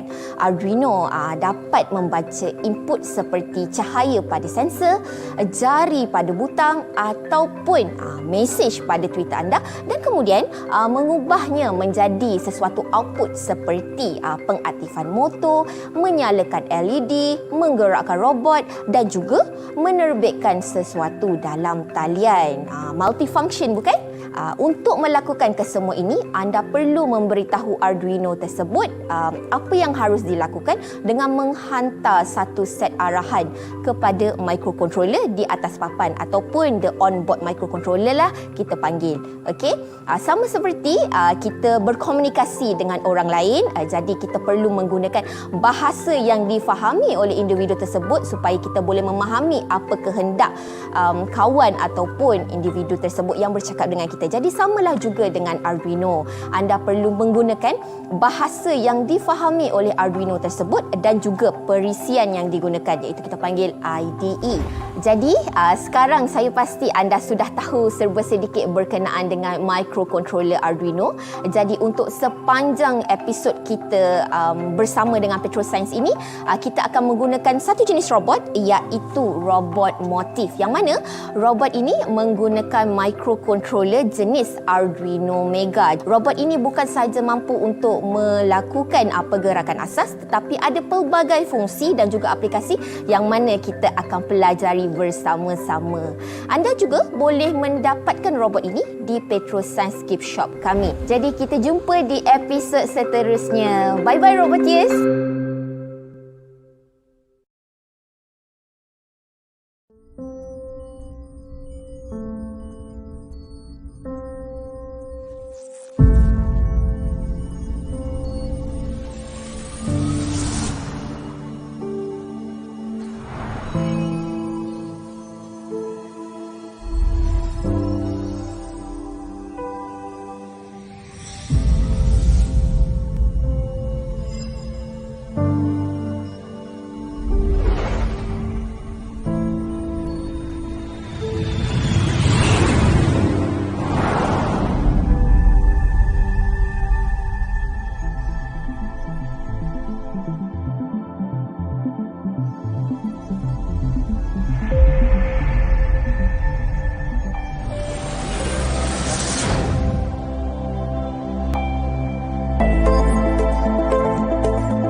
刷一下，你看啊，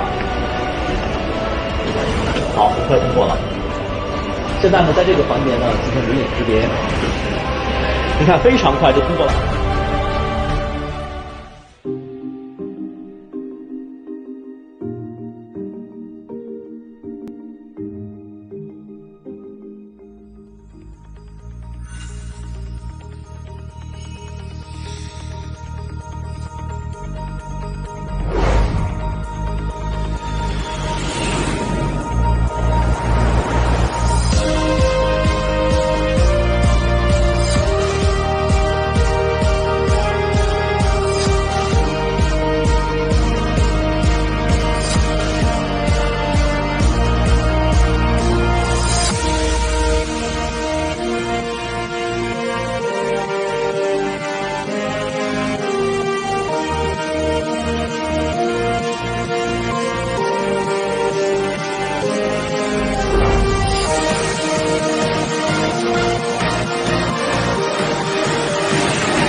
Hi. Welcome back, everyone. So, how was it? Well, I believe you guys did have a very, very good rest. Okay. But please be back here on this stage. Okay. So, because we're going to have our next contestant, our next team that will be on stage.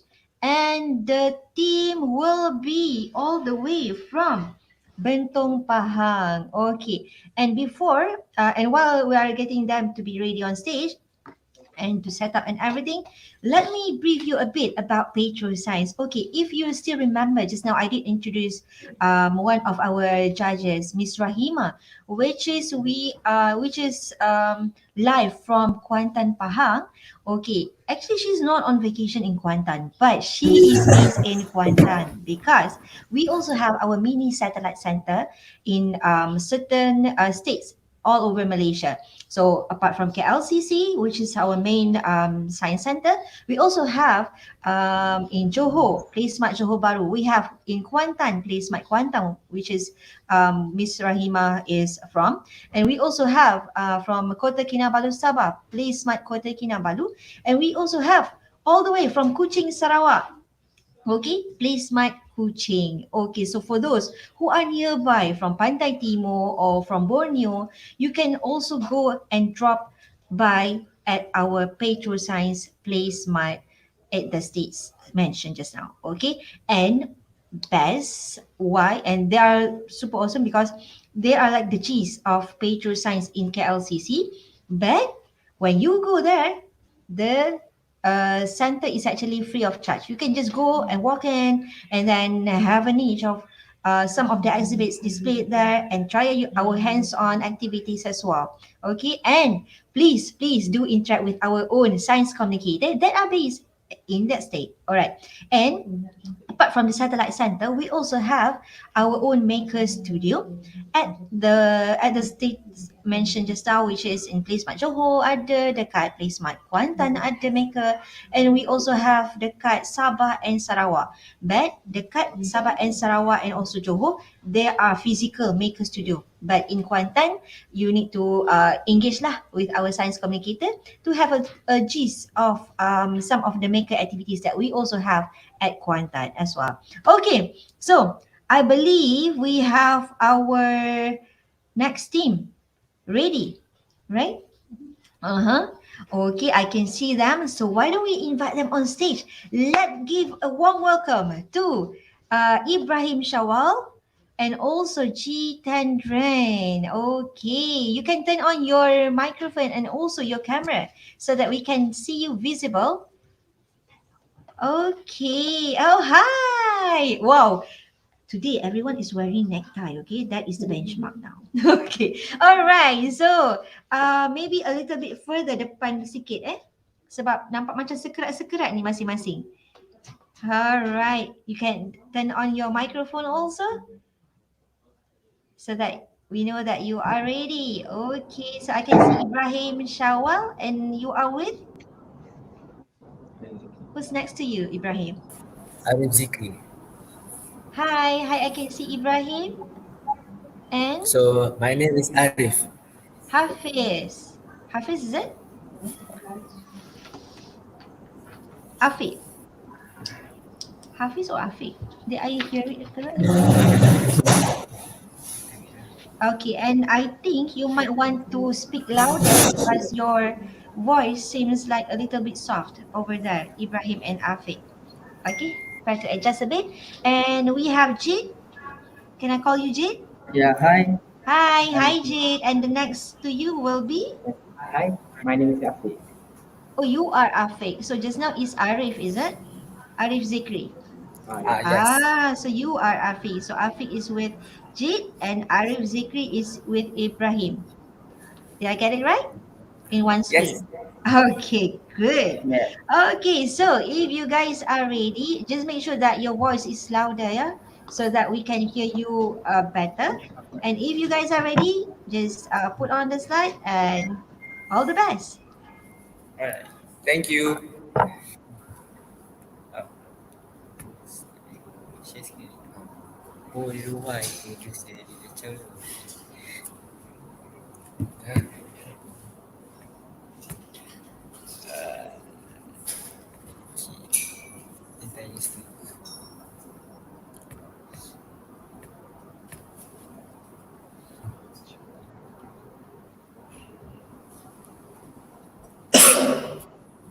Can you see our screen?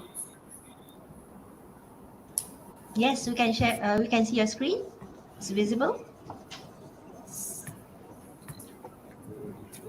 Just make sure you put it on the slide mode, presentation mode. Okay. Assalamualaikum and good afternoon. We are from Team Techno Hackers. We are going to present our product, which is OmniMed. My name is Abraham Shawal Mustafa. I am the team leader.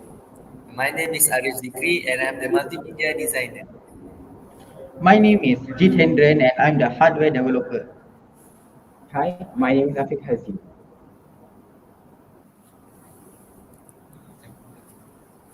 Okay, so problem statement. Mali, West Africa is categorized among the countries with poor health system. Among the concerns they face is the lack of quantity quality and capability of healthcare workers across the country. This will lead to other problems such as lacking patient record keeping, and it is said that lacking record keeping causes unnecessary delays for the patients. Such problems like the false medicine prescription administered to patients often occur since there are no system to ensure smooth process of the medicine prescription from the doctors to the patient. And OmniMed uses machine vision technology and database system to create a systematic system that can help African healthcare workers to provide a faster end-to-end pharmacy service to the patient. And our goal is to help OmniMed in underdeveloped countries such as African countries, which will not only facilitate the work of administering the machines in patient, but also improve the living standard of the particular society. Here comes our solution for our problem. We have created a robotic system where it is used as a medium for patient to take the medicine quickly after being diagnosed by a doctor. We basically created a pharmacist. The pharmacist consists of two main components, which is first is a database that is used to store the medical records of the patient, so there will be no more cases of loss of patient record files. The database is also accessible at all hospital facilities around the country. With the help of the system, you will be able to eliminate false prescription cases caused by bad communication between the pharmacist and the doctors. So, moving on to the project development. First, the problem that we face is the workforce shortage. One measure of healthcare access is having a regular source of care, which is dependent on having an adequate healthcare workforce. Some health services researchers argue that evaluating health system healthcare access by simply measure provider availability is not adequate measure to fully understand healthcare access. Next is delivery service. Higher costs must be weighed against the benefits to a small share to the population along with the overall benefits to society. And the challenges are lower density population, larger distance that have to be traveled by service users and the service provider, and service small number of people in any location that preclude economies of scale. And strategies is placing end users at the community level are an integral part of the process. During the project development, we encounter a few issues. The first issue is there are problem when the mechanism want to push the medicine from the rack, because medicine needs to be kept, and when we just push it without any pad on the bottom, it will damage the medicine. Yeah, the second is some medicine need to be stored at a certain humidity level and particular temperature to be good to be digested by the patient.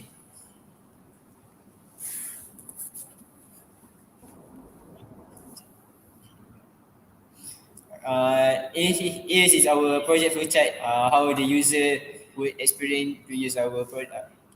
First, there is require we execute a face recognition. If they are face, they are recognized by our database system.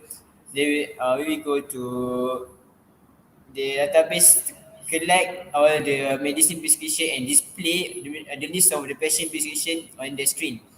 Then we will dispense the medicine accordingly. If if not dispense, it will contact the management. If yes, it will look around and go back to the beginning of the flowchart.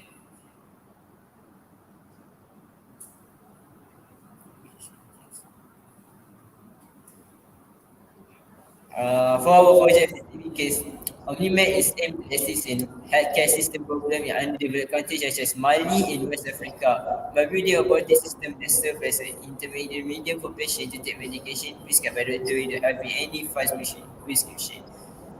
The patient can also save time and money by not having to attend the primary care facility and obtain the medicine and have to queue for a long time.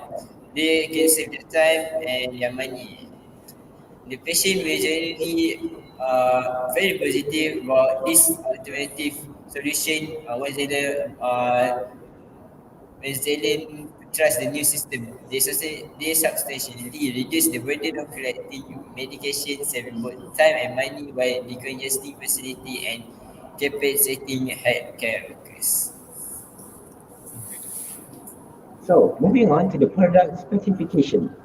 First one is Raspberry Pi. It is used as the powerhouse of this system.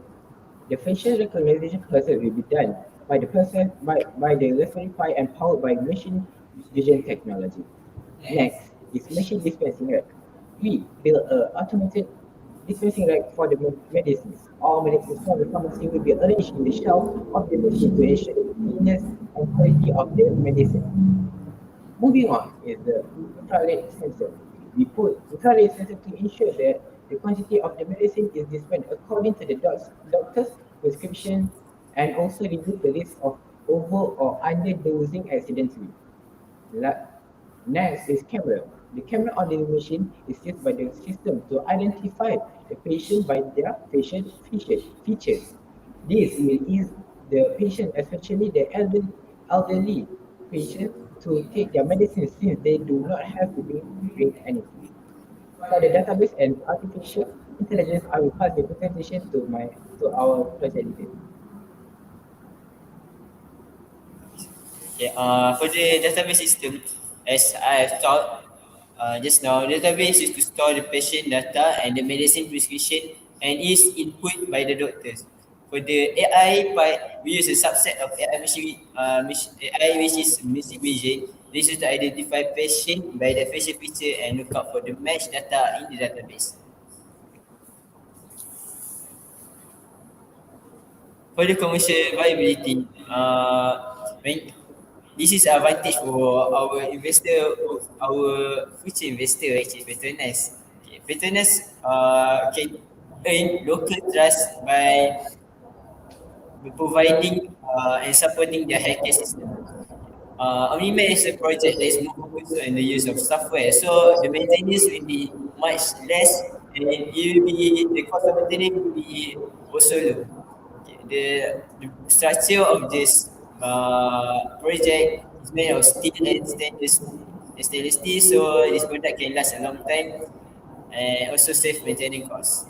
It doesn't require the service of specialist to train worker in the hospital on how to use and care for his software because it's not that complex and easy to understand the mechanism of our product. So for our future plan, since the Wi-Fi doesn't have a very much powerful processing power, we will use NVIDIA Jensen Nano, which is more suitable for AI process. We also replace some air conditioner or air amplifier in the dispensing rack to keep the temperature at a particular level, the best level of temperature and humidity. If the medicine is not in its suitable temperature, the chemical and component, the medicine would change and will not be good to be taken by our patients.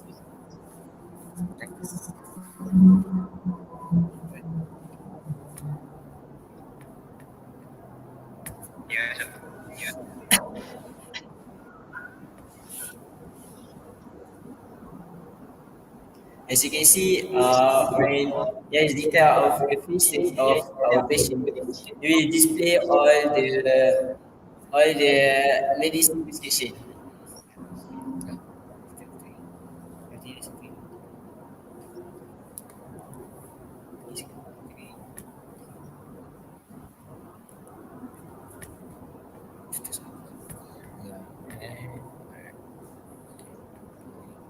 This is the close up of our display. As you can see, there are paracetamol, Buscopan, and Paravin, which is the scientific name of a medicine. There is also the quantity of the medicine, so they know how much they have to take.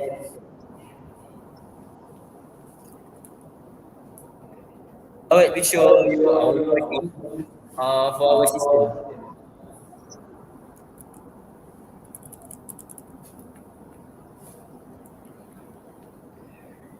This is the coding that is used to recognize and identify the patient for the first time user to register their face in the database.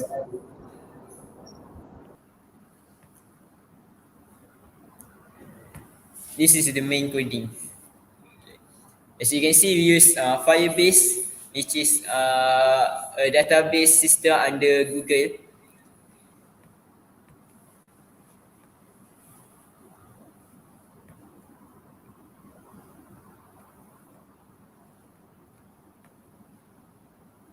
This is the part where we collect identify the patient face and look up for the match data in the database and display them.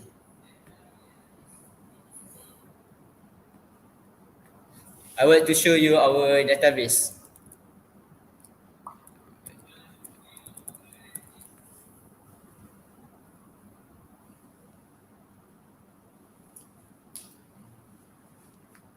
I have this is the random data I have input. So the first is okay. You can show all the data that I've input. For our future plan, we will create a more user-friendly app so the doctor can easily input the data without having any difficulty and have to learn how to use it first. So I think that's all from me. Thank you.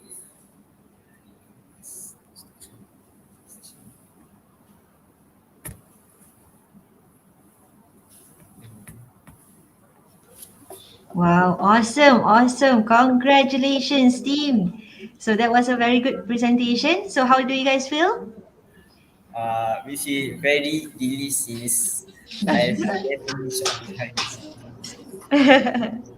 Okay, you guys are doing great. Don't worry, fret not. Just enjoy, okay? So, are you guys ready for me to invite the judges? Yes. Awesome. Okay. So we're gonna have three judges, okay, as usual. So I'm gonna invite Miss Ranjita, okay, to be on stage. So Miss Ranjita will give you one question, and then we have Dr. Hairato for the second question, and Dr. Zurita will give the command. So we'll start with Miss Ranjita first. Over to you, Miss Ranjita. All right, thank you. First of all, congratulations, guys. It's really exciting to hear that the problem that you're trying to solve is an actual global health issue.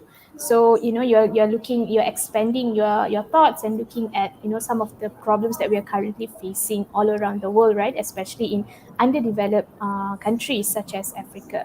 I've got a question. So when I was looking at your problem statement and then trying to relate it to your project development, perhaps you can explain a bit more about the problem itself. Like, are you trying to solve delay in record keeping, or is it a lack of healthcare workers?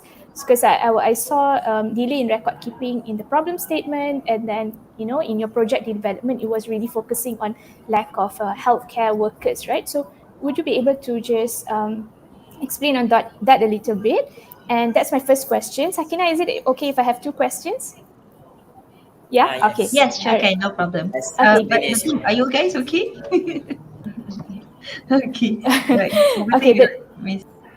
All right. The other one is this is something personal that I've experienced. Like, I agree, waiting time at pharmacies can take quite long. And so, sometimes you can spend up to half a day, right? Even in Malaysia, especially in public hospitals. But the thing is, like, for example, when my grandmother was still alive, I would usually use the doctor's prescription and take the medication for her. But in your case, you're using facial recognition. Am I right? So are you able for is can we do it on behalf of others? Must the patient be there because you need that facial recognition feature? So those are my two questions. Thank you and congratulations again. For the first question, I will answer. I will conclude the problem statement first. the lack of healthcare workers in South Africa. There's not much people that study about the medicine. Okay, so the second problem is the loss of record keeping of patients medical record. So our project is target to solve these two problem. Okay. There are two main problem. Okay. For the second question, or on behalf of your family member, I will include in our future plan. So it will also recognize you can also register your family members face, so they can take their medicine on behalf of their parents or anyone. Does that answer your question? All right, understood. So, if I'm sorry, but I just really need to just clarify on one thing, right? Sorry, Dr. Zurita, Dr. Hayatul. I hope you're okay with that. All right. So, when you talked about, record keeping versus, lack of healthcare workers, is really interesting to know that. So, how did you determine what were the healthcare workers' pain points? Like when you look at delay in record keeping, is it because of the lack of healthcare workers, or was it due to another process that needed to be improved on or optimized? So how were you able to look into those things, the pain points? It's okay if you For the haven't, just interested to know. Yeah. for the question, I will ask Arif to answer. Can you repeat the question because I can't hear it clearly? All right, great. Okay, never mind. So basically, you said that you were looking at two problems, right? Lack of healthcare workers as well as delay in record keeping. So, in terms of delay in record keeping, did you were you able to research further or even conduct an empathy study to understand what the pain points were? So that you know that you are actually solving the right problem, right? So, is it, so basically, were you able to do a study to understand the pain points on why delays in record keeping happens?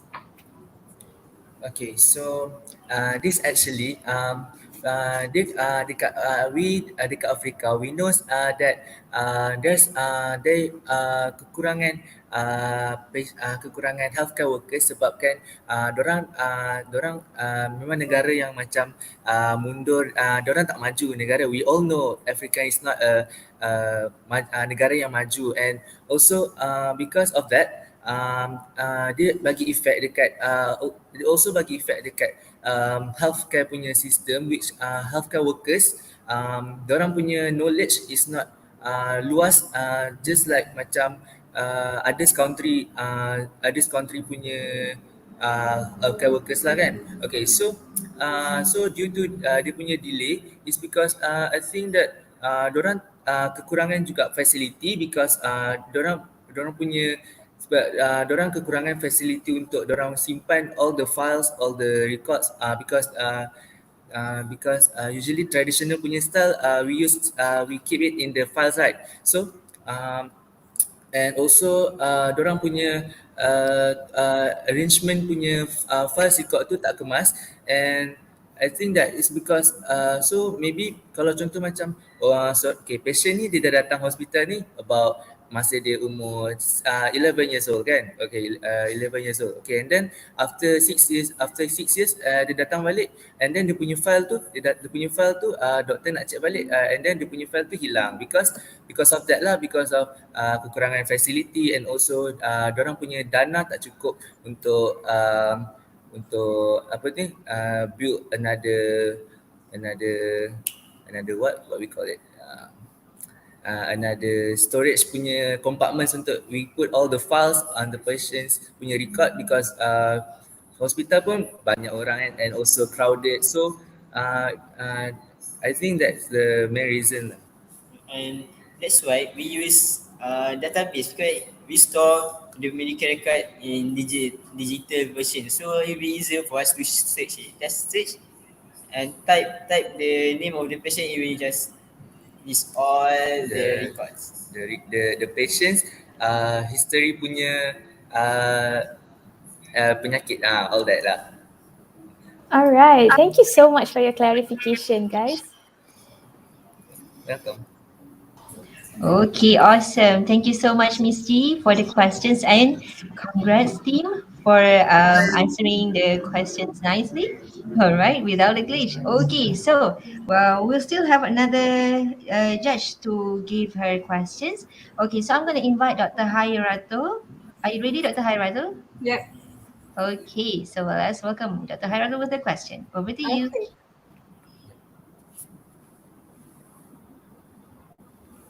Job. Nice presentation.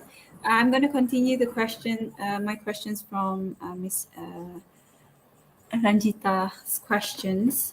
Okay, so you're talking about trying to ease the data recording, right? Betul, boys? Boleh dengar ke? Are you guys good?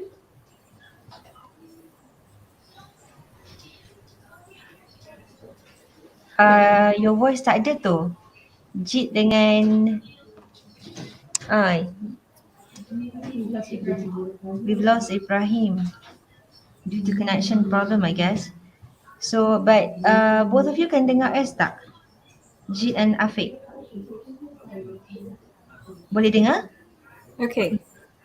So how to get their response then? I cannot hear them. They can hear me. Okay, you guys can hear the doctor's punya soalan kan? If yes, you can do thumbs up. Okay. If let's say you cannot answer back using your microphone, okay, they are sharing screen. Nampaknya memang connection problem. Okay, it's okay. If let's say you hear the questions and you cannot really answer them using the microphone, then you can drop your answers dekat chat box lah.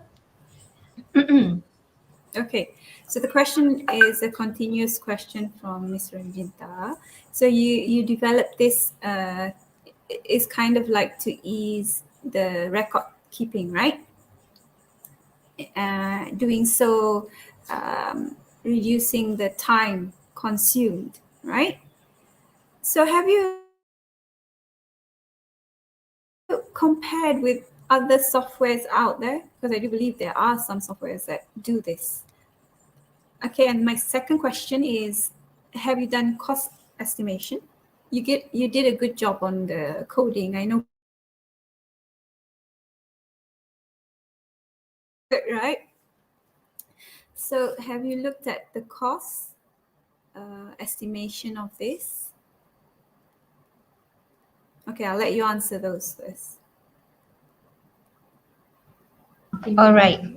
So thank you, Dr. Hai Ratu. Okay. Ibrahim, I think we cannot really hear your voice. Yeah. So why don't you, for the answers that you're gonna share with us, you can also maybe while you are responding to it verbally, one of your friend can just type it on the chat box so that we all can simply hear and get your answers right. Boleh ke? Sebab tak boleh dengar suaranya. So one of you maybe you can just chat dekat dalam box while Ibrahim is speaking out the answer. Boleh?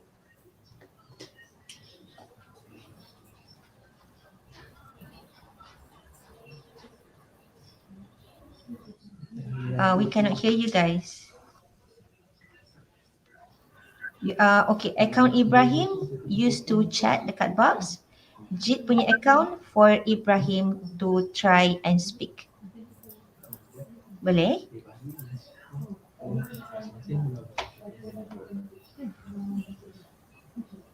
Don't worry, boys. It's okay.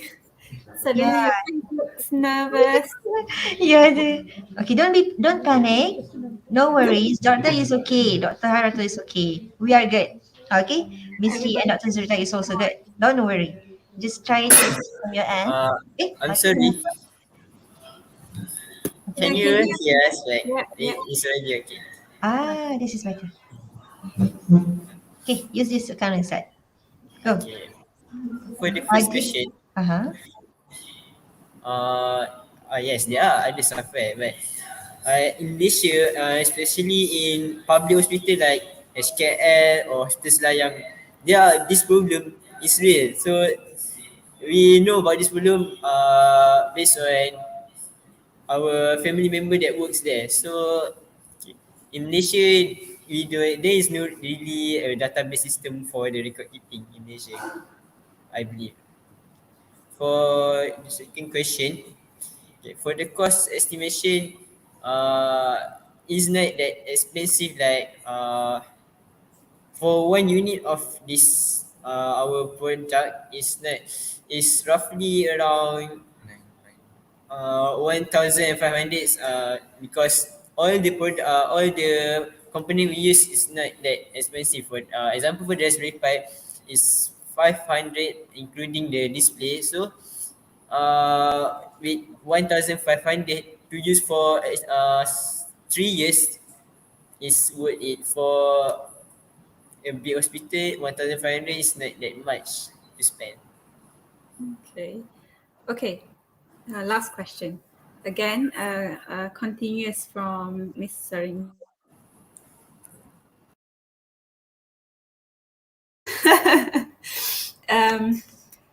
About the face recognition.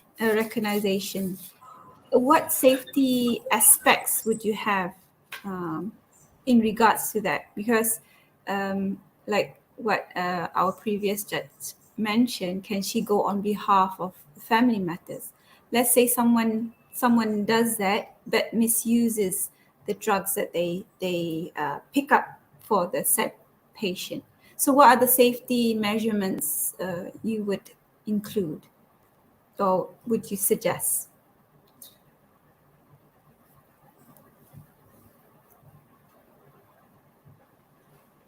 Will you give us some space to think about this? Okay. Answer your question. Okay, no worries.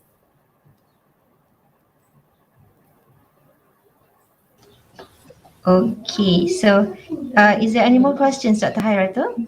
Thank you, boys. All right. Okay, so thank you so much, Dr. Hairatul. Thank you so much, Ibrahim, Afiq, Arif, and also Jade. Okay, don't worry about the technical glitch. It happens, especially when during the competition. So fret not. Okay, just chill. Okay, and enjoy the process. But I believe you guys did very, very well. And for the last questions from Dr. Hairatul, just think about it. Yeah, because I think it's a very interesting questions, not to say that it's quite tough. Because sometimes, yeah, we don't really tak terfikir kan. And then sometimes tiba-tiba, but that may be like an idea for you maybe for the next page. Right. Okay. All right. So, but please don't leave the stage because we're gonna hear some comments from our own Dr. Zurita Zulkifli. Okay. So, Dr. Zurita, are you good? All right. All Good right. to I'm gonna know. ping you Can up you on hear stage, me? and All there you go. right. Okay. Over to you. Okay, I think I'm going to use Malay language. Okay. Well done, boys. Okay. Ada pembahagian kerja yang sangat baik antara semua team member. That's very good. Because you know, okay, orang ni nak buat apa? Orang ni nak buat apa? Orang ni nak buat apa? In a teamwork, itu adalah sangat-sangat perlu dan sangat-sangat bagus. Well done. And then the knowledge on the face recognition kan. Sebenarnya kalau kita tengok dekat universiti, pelajar-pelajar kat universiti sebenarnya baru nak belajar juga sebenarnya benda tu using some software, and you guys sekolah menengah dah buat benda tu. A big clap for you guys. And then you punya study pun you target kepada certain country which is a focus problem statement lah. Okay, you fokuskan dekat Afrika. Actually kalau kita nak tanya soalan sebenarnya boleh je, kenapa tak fokus dekat Malaysia? Kenapa you know that Malaysia ada masalah banyak kan, kenapa you tak fokus dekat Malaysia? But you already clearly stated in your problem statement that okay, ini adalah kerja apa tu focus work yang dekat Afrika. You want to target to that particular country, which is a very clear statement and a well presented to make sure that the audience know kerja ni dekat mana sebenarnya you nak buat. Okay, that's good. You also know the condition of a storage medicine. So you tahu humidity dia macam mana, bila kita nak store medicine tu, temperature macam mana yang kita perlukan. Is good, very good, good job. But however, bila sampai however ni, you can improve your pitching and also your content by put on more technical things like okay, kalau you kata you punya sistem ada database, so database ni berapa banyak database boleh simpan dalam tu. Dekat hospital ada ramai patient, so berapa banyak database yang boleh simpan, how the capacity of that database, the memory, and then like security just now, tapi yang tadi you tunjuk you punya hardware tu is for the face recognition, tapi saya masih tak nampak dekat apa tu the sensors work. Maksudnya dia punya dispense of medicine, you spell that you use the infrared sensor. So in a technical terms yang kalau you next for pitching, you boleh emphasize. So infrared ni guna dia macam mana? Macam mana dia punya fungsi dia. So you boleh tunjuk dan so audience boleh nampak lah and it's work. Same goes to all other sensors yang you nak guna. Okay. And then what else? Okay, I believe that this project is like okay, patient ni pergi jumpa doktor, and then lepas dia jumpa doktor, doktor key in all the data ubat yang perlu ambil, and they just go to the counter and tunjukkan muka dia and ubat sedia ada dekat tray untuk diambil. Macam tu Macam tu ke project tu? Yes. Yes. Okay, so that's why you mentioned that you don't need this pharmacist or pharmacy staff dekat counter tu kan? Yes. And for the mechanism, we don't really have time to complete it because you have short time. Not really have long time to complete all those mechanisms to be perfectly. So It's okay. like, As long as you know the function of each sensor that you want to use. I just wondering, like you mentioned just now, you want to use infrared to detect the overdose of medicine. I'm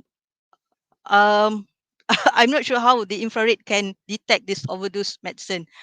Maybe you can do some explanation more in your slide with this technical issues lah.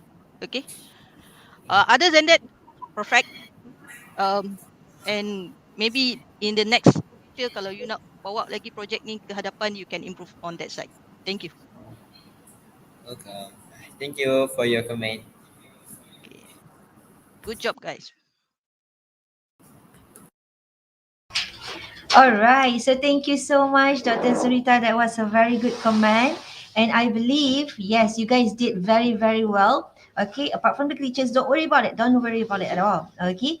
And I think you guys did answered all the questions very nice and with the good thoughts. And I believe you guys did your research. But this all the things or all the comments that are given by the doctors and all the judges is actually for us or for you to be prepared for the next pitching, I would say. Okay, and for you to be more confident about the projects that you are doing. Okay, all right. Okay, so well, I bet all of you are starving, right? Because it's already near lunch hour. So, and you guys do, and for our team, this fourth team, Techno Hackers, well, just a little bit of sharing. They actually just come back from another competition. So how productive is that? Okay, so for the rest of you guys, okay, we'll be back around 2:15. Okay, so just make sure that you are here by then, especially for the team IZMZ. And for the rest of you that have presented your pitching, okay, thank you so much and congratulations for making it this far and have finished your pitching. And whatever happens, whatever it is, whether you win or you're not bringing back any grand prize, just be confident and just be positive and be still energetic throughout because you are already winners, okay, because you have made it so far, okay, regardless whether you gain the prizes or not. And apart from the grand prizes that we have here today, please make sure that you do visit our virtual booth by our partners and our partner collaborators, Petronas, Microsoft, Science Time and our Petronas Twin Towers team.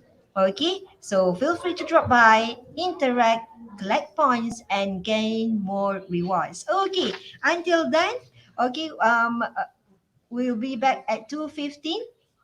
And along the way, if you want to stay here in this platform, in this competition room, we'll just play some very nice video about us, Petrosains, about Petronas, and also about this RBTX competition, apart from the other niche events that we do have along the way throughout the year. Okay, so till then, let's see you guys afterwards at 2:15. Well, have a good break, have a good lunch. Bye, and see you soon.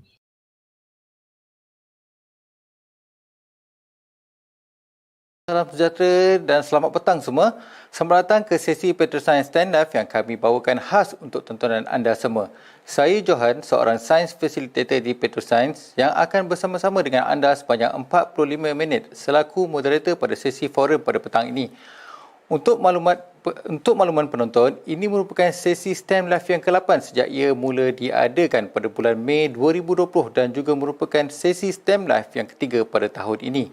Untuk pengetahuan penonton semua, terutamanya penonton yang pertama kali bersama kita pada hari ini, Petrosains Stand Live adalah sesi forum atau sesi bual bicara bersama pakar-pakar dalam bidang STEM ataupun singkatan untuk sains, teknologi, engineering dan mathematics yang akan membuat kupasan tentang isu-isu semasa dari sudut pandangan STEM dan memberikan maklumat yang relevan, menarik dan berguna untuk semua penonton. Topik yang kita akan bincangkan pada hari ini merupakan satu topik yang semakin banyak diperkatakan di kalangan para pendidik generasi muda, iaitu peningkatan taraf kualiti kehidupan dan pekerjaan melalui teknologi robotik dan automasi. Okey, hebat tak tajuknya? Okey, kehadiran revolusi industri 4.0 yang menekan pembinaan teknologi realiti maya yang semakin kurang menggunakan tenaga manusia pasti memberi kesan terhadap berbagai aspek kehidupan. Memandangkan ia bakal memberi kesan secara langsung kepada dunia pekerjaan pada masa akan datang, ia menuntut perubahan daripada semua pihak seiring dengan transformasi digital untuk terus kekal berdaya saing serta merancakkan kemajuan lanskap dunia moden. Kesan industri 4.0 ke atas penggunaan tenaga kerja tempatan, terutamanya kumpulan menengah rendah, dimomokkan akan menjadi kumpulan paling terkesan kerana dianggap paling terpinggir dan tidak lagi diperlukan dalam sistem pembangunan ekonomi negara. Ini kerana peralatan komputer dan komunikasi digital dilihat sebagai pengganti kepada kumpulan tenaga kerja ini. Oleh itu, benarkah teknologi robotik ataupun automasi dapat membantu meningkatkan taraf kualiti kehidupan dan pekerjaan? Okey. So, jadi pada hari ini, kita akan bawakan kepada penonton satu perkongsian yang menarik bersama mereka yang terlibat secara langsung dalam pendidikan STEM, lebih-lebih lagi dalam bidang teknologi robotik dan automasi bagi menerangkan dengan lebih jelas mengenai usaha-usaha dan cabaran dalam peningkatan taraf kualiti kehidupan dan pekerjaan melalui teknologi robotik dan automasi ini. Okey. Untuk membincangkan dengan lebih lanjut, pihak Petrosains telah menjemput 2 orang ahli panel yang berkelayakan dan mempunyai pengalaman yang luas dalam bidang ini. Baiklah, jom kita berkenan dahulu dengan kedua-dua ahli panel kita pada hari ini. Okey, untuk panel kita yang pertama ialah TS Dr. Zulkifli Mahmudin yang merupakan seorang pensyarah kanan di Universiti Kuala Lumpur dan perunding akademik Mind Invent Enterprise yang mempunyai lebih daripada 18 tahun pengalaman dalam bidang kejuruteraan bioperubatan. 18 tahun, okey.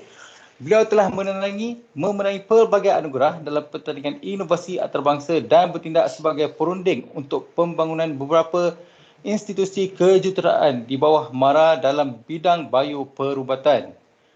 Beliau juga mempunyai pengalaman selama 20 tahun dalam bidang yang membantu sistem pendidikan negara Malaysia ke arah teknologi digital. Ketika ini, bidang pengurusan beliau adalah berkisarkan kepada teknologi digital di dalam sistem pendidikan. Okey, so yang panel kedua kita pula merupakan calang-calang juga, merupakan seorang saintis yang telah menerbitkan jurnal dalam bidang kecerdasan buatan dan kejuruteraan mekanikal. Beliau ialah Dr. Ahmad Faizal bin Muhammad Ayub yang berkelulusan PhD dalam kejuruteraan mekanikal dan merupakan seorang chartered engineer. Sekarang beliau sedang berkhidmat sebagai pengarah di Pusat Antarabangsa di Universiti Malaysia Terengganu sejak daripada 2016 lagi. Beliau juga merupakan pensyarah kanan dalam bidang kejuruteraan mekanikal dengan pengalaman lebih daripada 10 tahun dalam marine vehicle design using artificial intelligence dan robotik. AI. Memang pakai AI ni sebenarnya dua-dua ni. Okey. Selain daripada itu, Dr. Faizal juga terlibat dengan 13 penerbitan jurnal dan pernah menjadi panel jemputan di persidangan antarabangsa lebih daripada 15 kali dan mempunyai rangkaian kukuh antara universiti tempatan dan juga di luar negara. Okey, tanpa membuang masa lagi, sebelum saya teruskan dengan soalan kepada ahli panel kita, sekiranya penonton di Facebook ataupun YouTube mempunyai sebarang soalan yang mahu diajukan kepada ahli panel, anda boleh typekan soalan anda di ruangan komen dan jawapan untuk soalan-soalan tersebut akan cuba kami berikan nanti di kemudian hari. Okey? Tanpa membuang masa, mari kita mulakan forum ini dengan soalan kita yang pertama. Okey, Dr. Zul. Ya, saya Johan. Kebanggaan manusia kepada teknologi robotik dan automasi diperkatakan akan membuatkan masyarakat masa kini menjadi semakin culas dan hilang kemahiran tertentu seperti kipalan serta meningkatkan kadar pengangguran. Apakah pandangan doktor tentang situasi atau keadaan ini? Okey, saya suka ayat Johan pada pengenalan tadi tu, dimomokkan. So kita lihat fakta-fakta yang kita ada lah pada ketika ini. So menurut Forum Ekonomi Dunia, 1/3 pekerjaan akan beralih kepada teknologi automasi dan robotik dalam masa 1 dekad lagi. Bermaksud dalam 2030 nanti, 1/3 pekerjaan akan ke arah automasi. Dan menjelang 2022, tahun depan saja, dijangkakan hampir 4 juta robot digunakan dalam industri penghilangan seluruh dunia. So ini adalah sesuatu yang tidak dapat kita elakkan, kita kena hadapi. Dan mereka yang berisiko adalah yang mempunyai tahap pendidikan yang rendah lah. Ini yang kita risaukan. Penentu kepada kadar dan takat peralihan kepada robotik dan automasi ini, kita boleh rungkaikan kepada beberapa faktor.